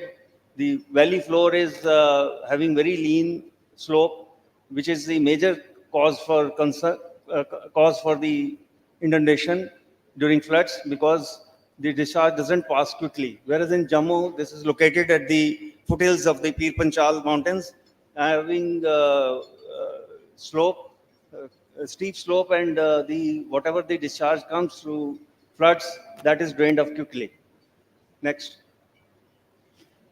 The three major basins in J&K are Jhelum with a catchment area of 12,759, and Chenab 25,750, and Tavi 2,718. So the various colors showing the basins, like Jhelum Basin and Chenab Basin, is shown in the pictures. Next. So this color showing the topography of Jhelum Basin, because mostly the floods are concentrated, these are centered to Kashmir only because of its topography. So I'll be covering the Jhelum Basin and Kashmir Valley as far as floods are concerned. So these various colors are showing the topography of the Jhelum Basin of different altitudes, and the main area of the valley floor is 3,000 square kilometer, out of which 1,000 square kilometer is prone to inundation because of its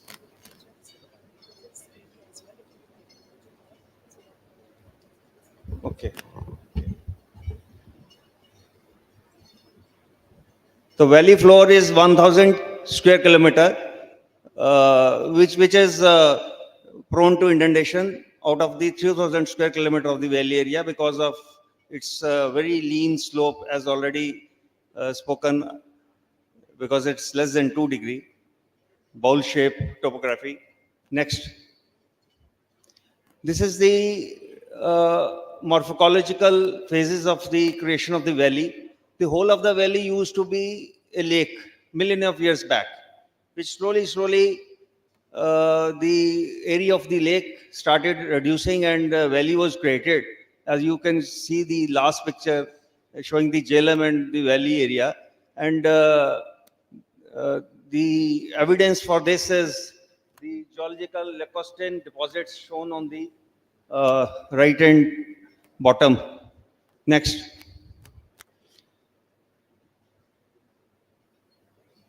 This is the area reclaimed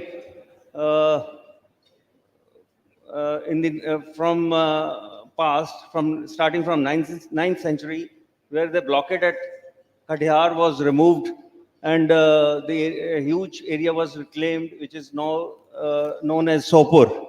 Next.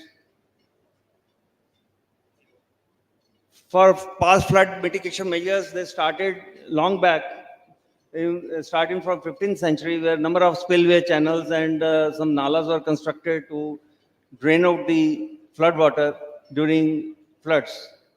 As you can see, 15th century, 18th century, 19th century, 20th century, number of spill channels were constructed, or some nalas were constructed to drain out the water. Next. So land reclaimed during 15s and 60s by a disconnection of floodplains, construction of embankments, flood spillway channels, and embankments, which led to the upliftment of the socio and economic activities of the area. Next. This is the picture showing the land reclaimed at various locations. The land between the green line, as you can see, the whole, number of places the land was reclaimed. Next. The challenges in flood management. Next.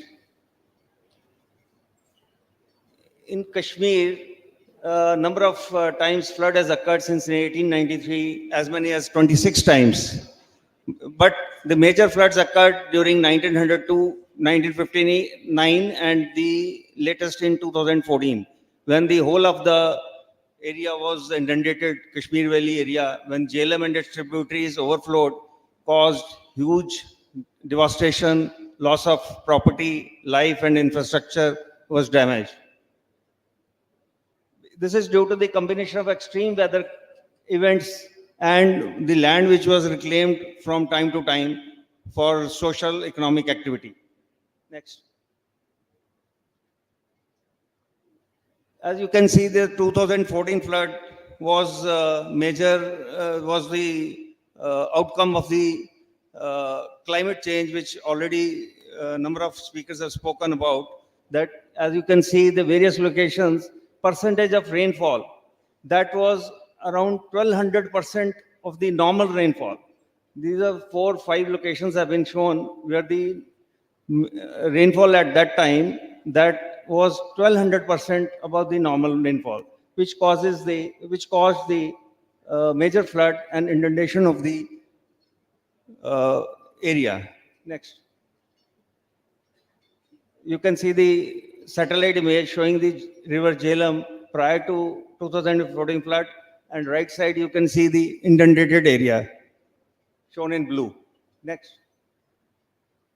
These are the Google Earth image prior to the flooding and after flooding. Next. This is the gauge. Various gauges have been installed at various locations, and the graph showing the gauge with time during 2014 flood. Next. This is the schematic diagram showing how the floodplain zones are certain areas acting as detention basins during floods. Next. These are some pictures of 2014 flood.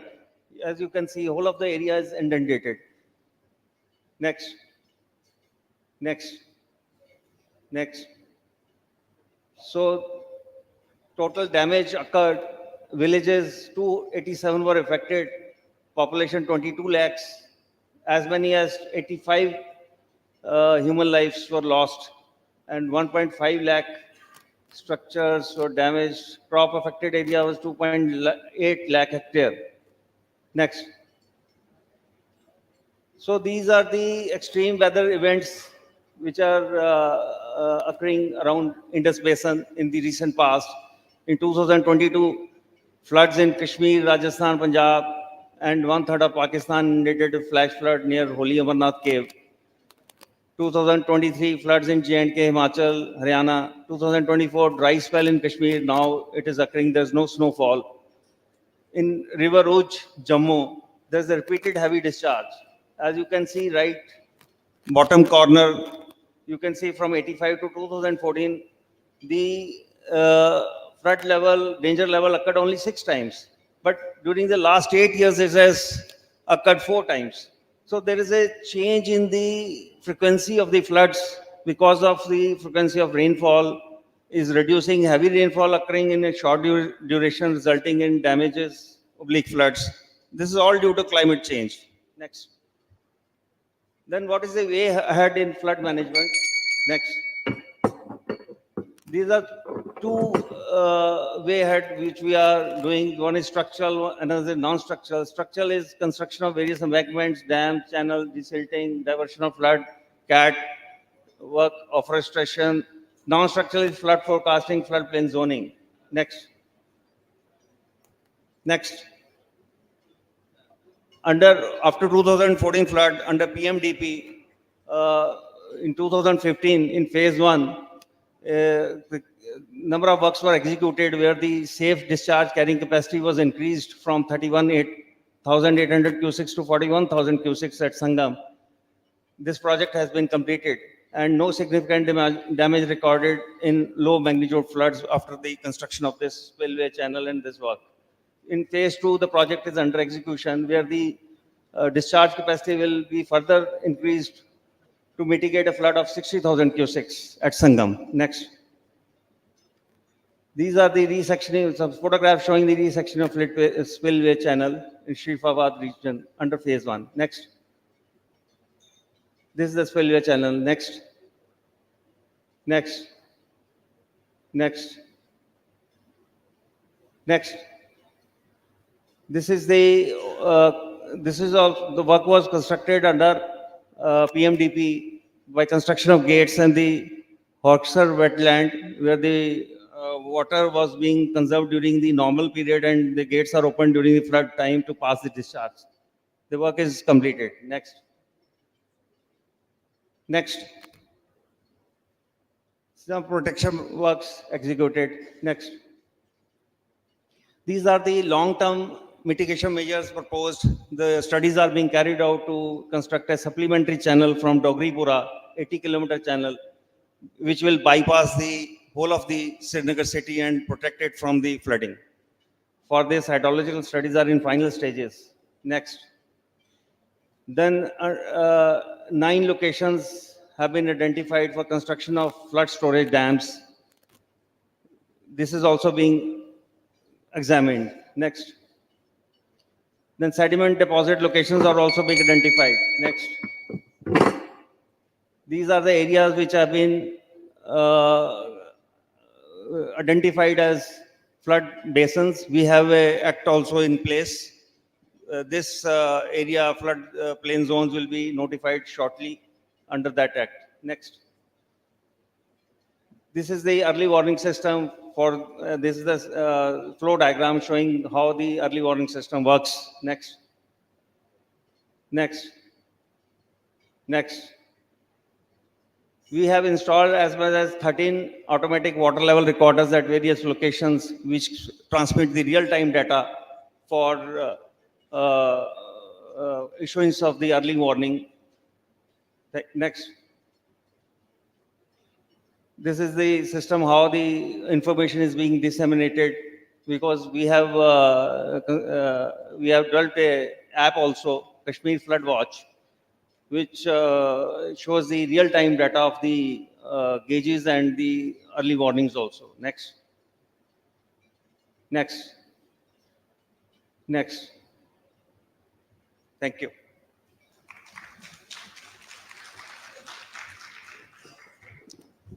Thank you so much, sir. And now on monitoring of water bodies app, we have with us Mr. Shubhu Biswas, Deshpande Foundation Works. So please welcome him over here. Well, thank you, everybody. It's a pleasure to be here among all of you. Thank you, Devashi Madam. It's such a pleasure to be here and get a chance to address all of you. This is going to be an interactive session, so pay attention, and when I ask you to pull out your phones, you're going to do something very fun. So we'll try something new here. All right, with that, let's get started. Let's get the first slide, please. So no matter what kind of project we are doing, whether it's source security or sustainability of the source, water security, whether it's repairing dams or command area development, irrigation potential, anything that we are doing, it ultimately boils down to something very, very important, which is at the smallest unit, what is happening in that reservoir out there, right? So no matter what kind of reservoir there's a water body, what is going on in that reservoir, what is the boundary of that reservoir, how much water is there right now? If we can understand that story, aggregating that and coming up with higher order decisions becomes relatively easy. So what I'm going to be focusing on is a method and a technology that includes a lot of data science, machine learning, artificial intelligence, all of the latest technologies, computer vision. But at the end of the day, it empowers an individual to take that decision of what's happening in terms of the story of water in their own backyard, in their neighborhood. So let's get started. So it's called the Water Assets Remote Management Tool. And let's go with the first slide, please. The next slide. All right. So we have estimated about 2.4 million reservoirs or surface area, surface water bodies. And unfortunately, if you look at a conventional map, less than 50% of them are visible. So as Devashri Madam often points out, how do you solve a problem or address it if it's invisible? So the first thing we do is make the invisible visible. And that's what our map does. So the first thing is identify every single source of water on the surface of the planet. This is a planetary scale activity we have run. Just for India alone, we have identified 24 million water bodies, a little higher than the census that of water bodies that has found. And what we have done is we have put them on the map. And these include water bodies that are extremely seasonal. So they could be having water for 2 months, 3 months, 1 month. Even those have been recorded. So that's the first step that we have done. And then what we have done is we have gone to the next stage.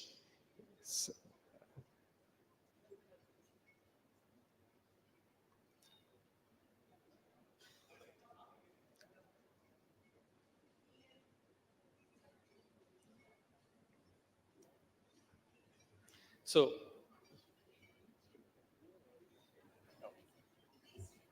all right. Okay, so now that we have identified every single water body on the surface of of India, now how do they all work together? So let's go to the next slide, please.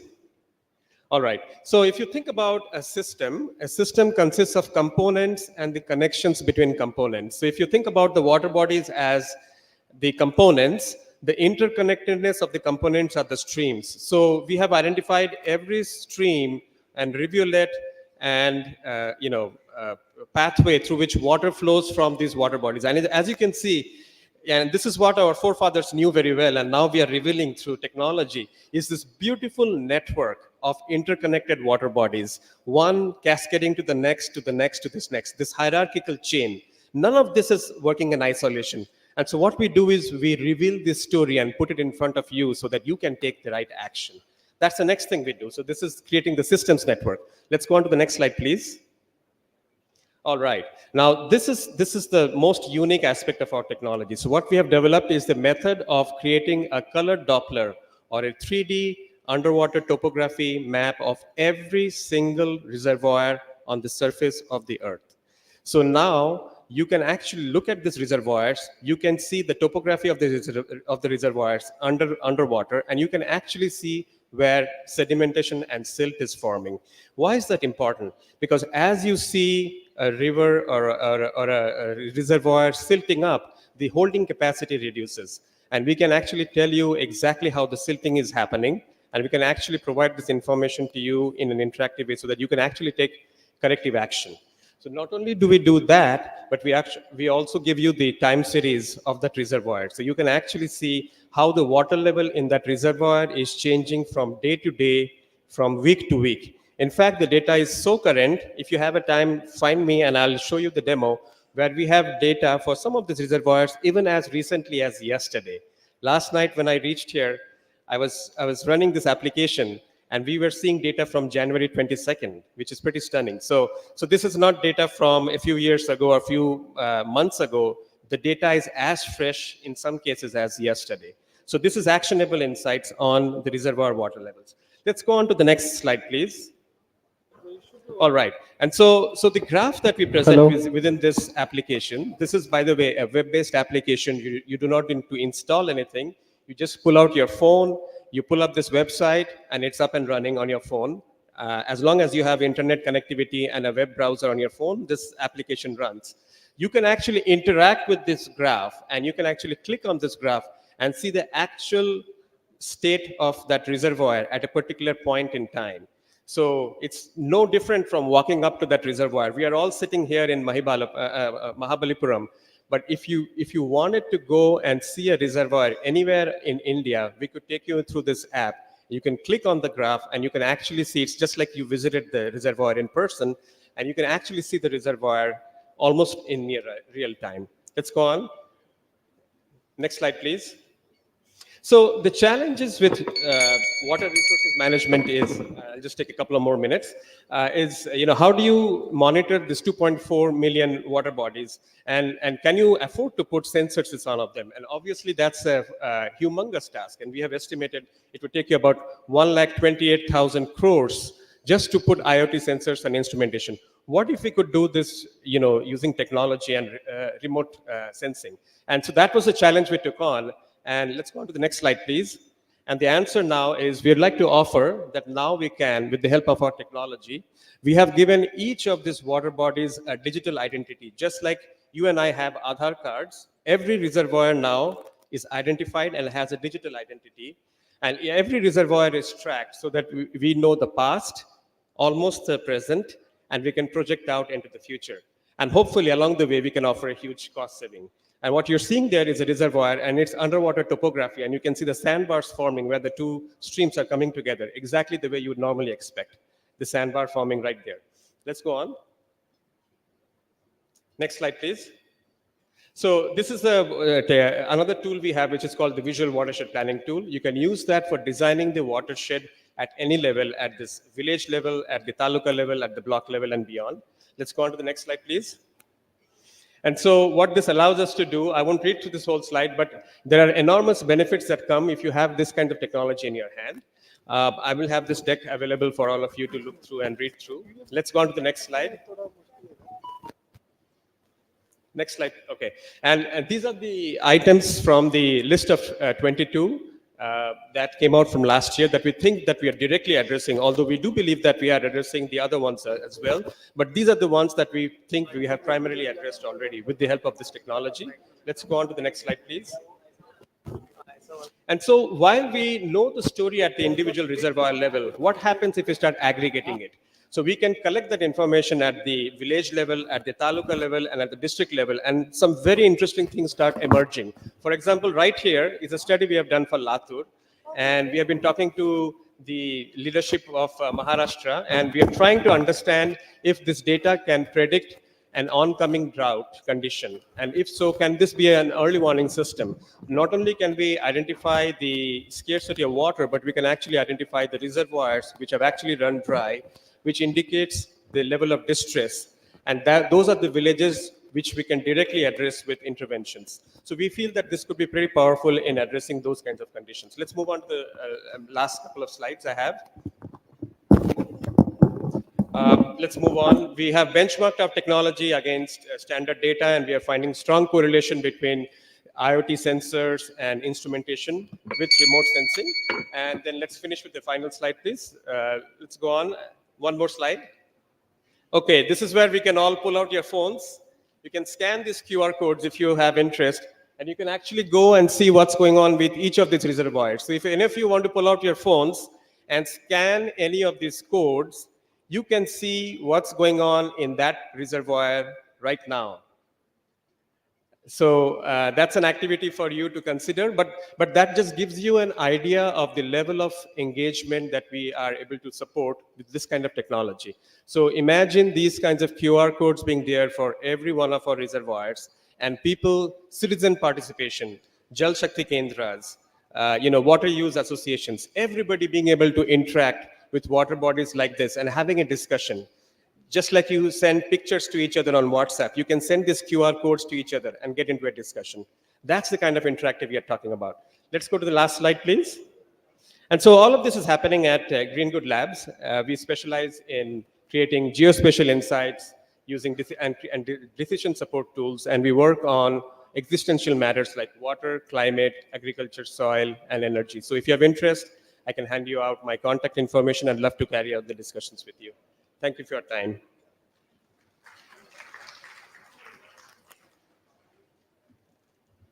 Thank you so much, sir.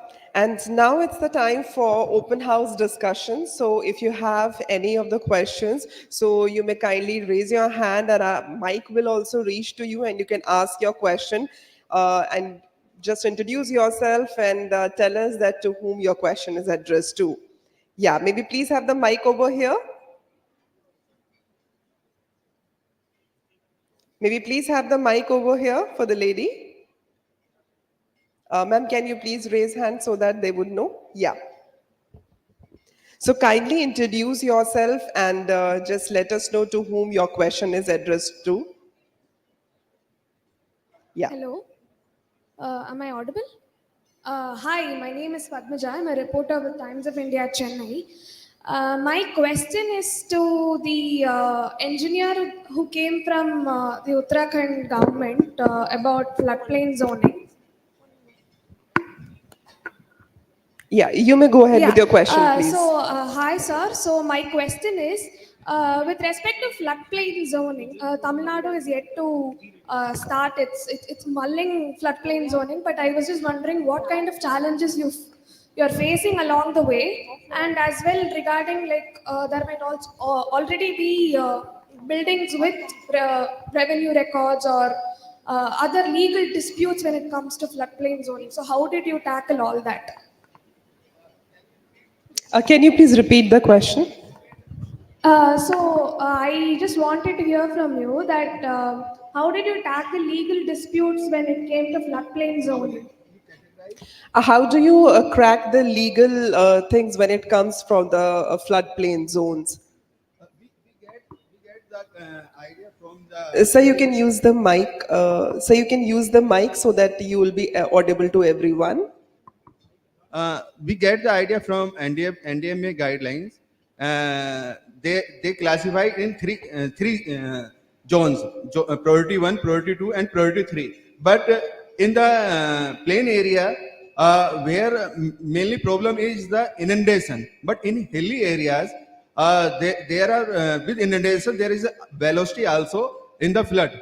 That's why we safely categorize in different priority, zone 1 and zone 2.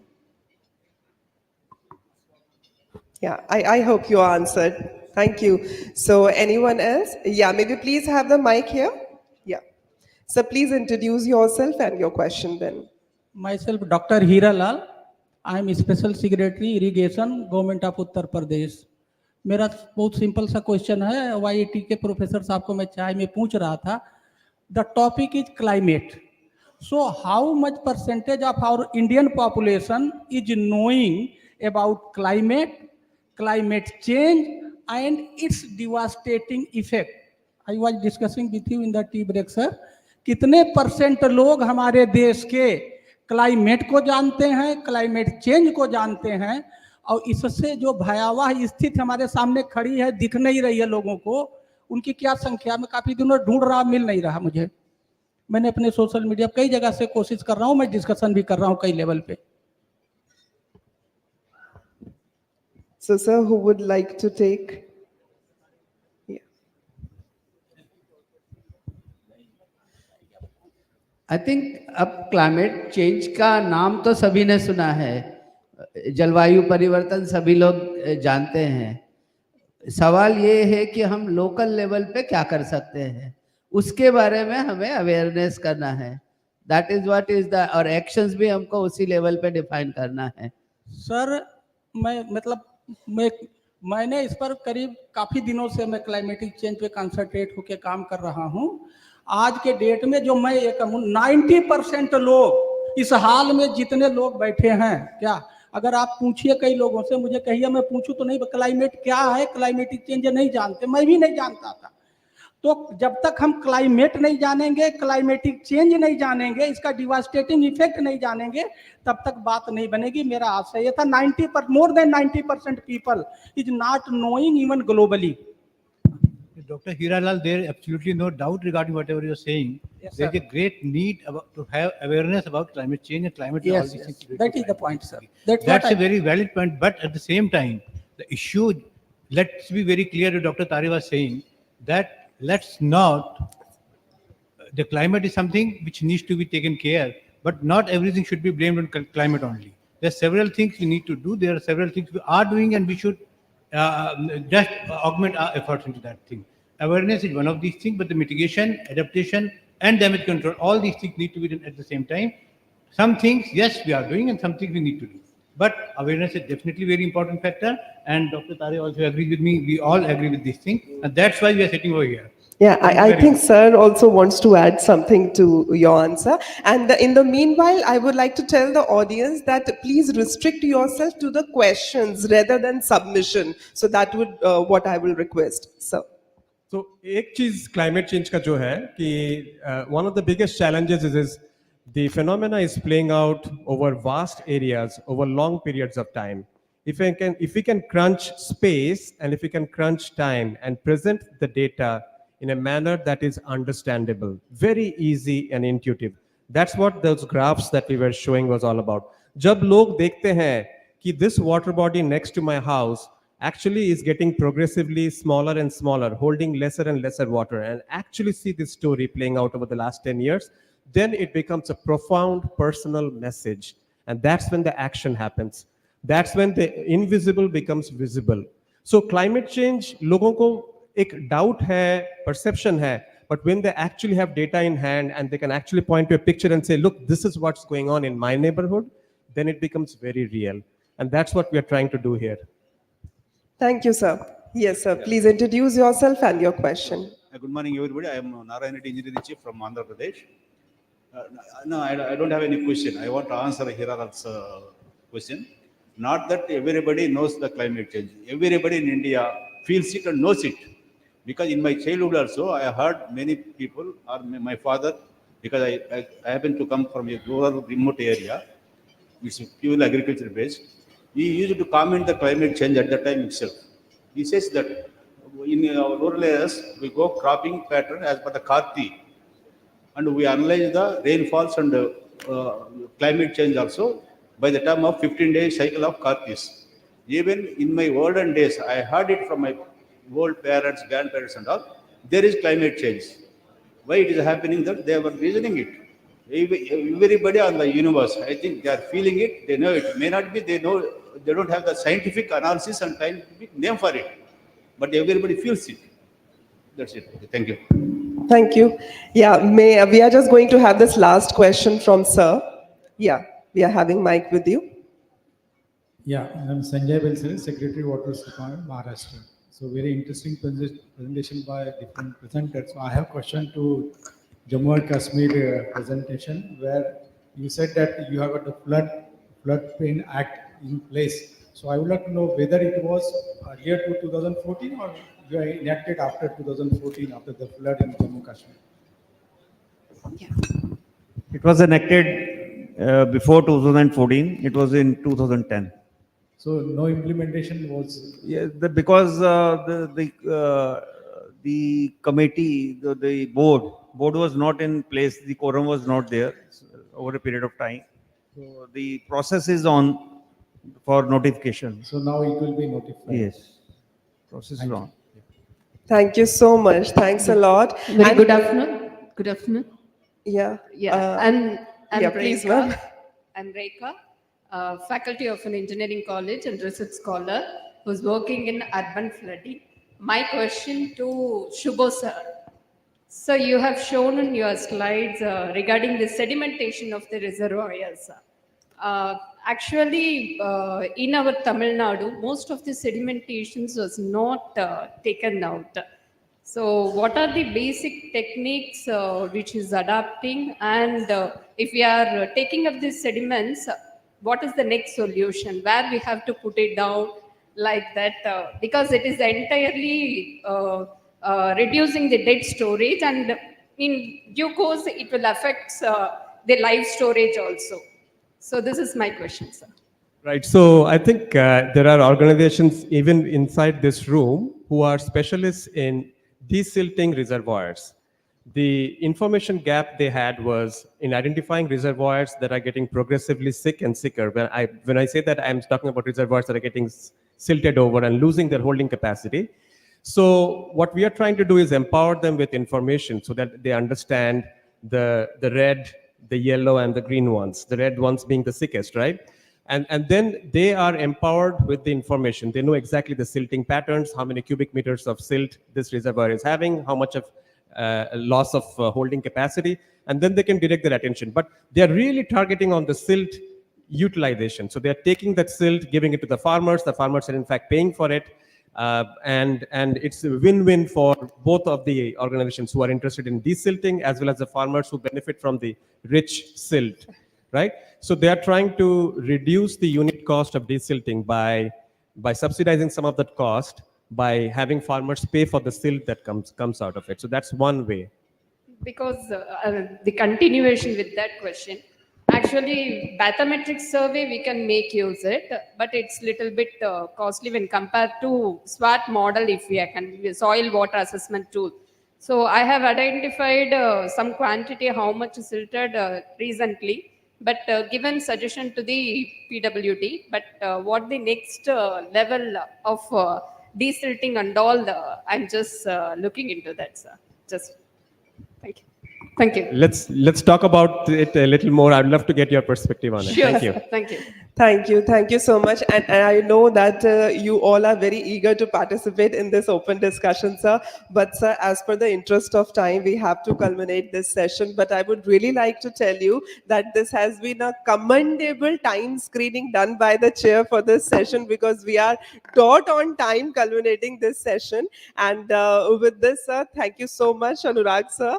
And the esteemed dignitaries on the dais, I would like to request you all, please have a round of applause for all of them. It's the time to culminate this session. And with this, we are going to have a lunch break. And on the other side of the lunch break, we shall be joined by the Honorable Minister of Jal Shakti and Honorable Minister from Tamil Nadu as well. So I would like to request you, please be here back again, dot on 2:55, because dot at 3, we'll be starting with our ministerial session. Thank you so much. Lunch has been organized the same way as the tea break had been. So first floor, I request the secretaries to proceed on, and for the open lawn area, I request rest of the esteemed officers to please proceed. Thank you so much. See you on the other side of the lunch break.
கொஞ்சம் குயிக்காக பண்ணுங்க table மட்டும் அந்த table remove பண்ணுங்க அப்புறம் அதை மட்டும் இது மட்டும் இது மட்டும் வாங்குங்க அதை அவங்ககிட்ட கொடுத்து டேபிள் மட்டும் ரிமூவ் பண்ணுங்க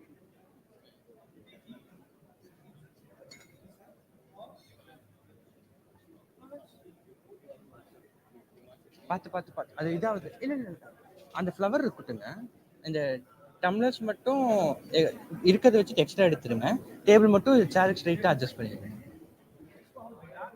அவர்கிட்ட அப்படி பாஸ் பண்ணி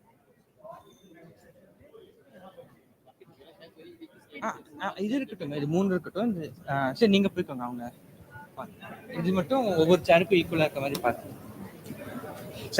சென்ட்ரலா பண்ணிடுங்க இன்சைடு கொஞ்சம்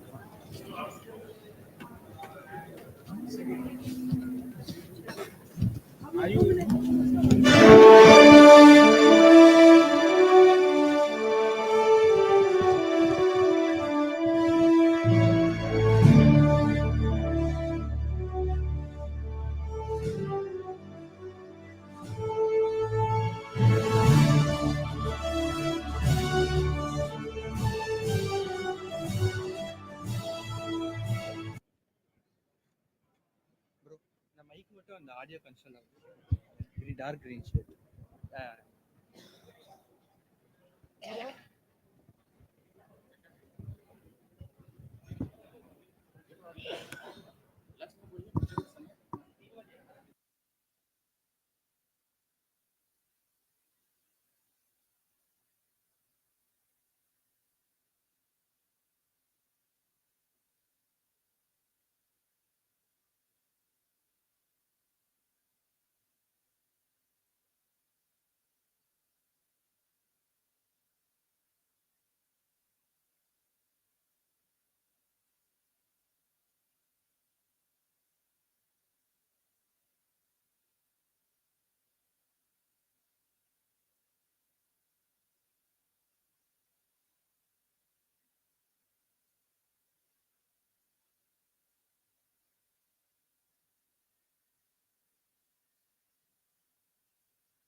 पानी की बूंद बूंद बचाइए और जल संरक्षण के लिए लोगों को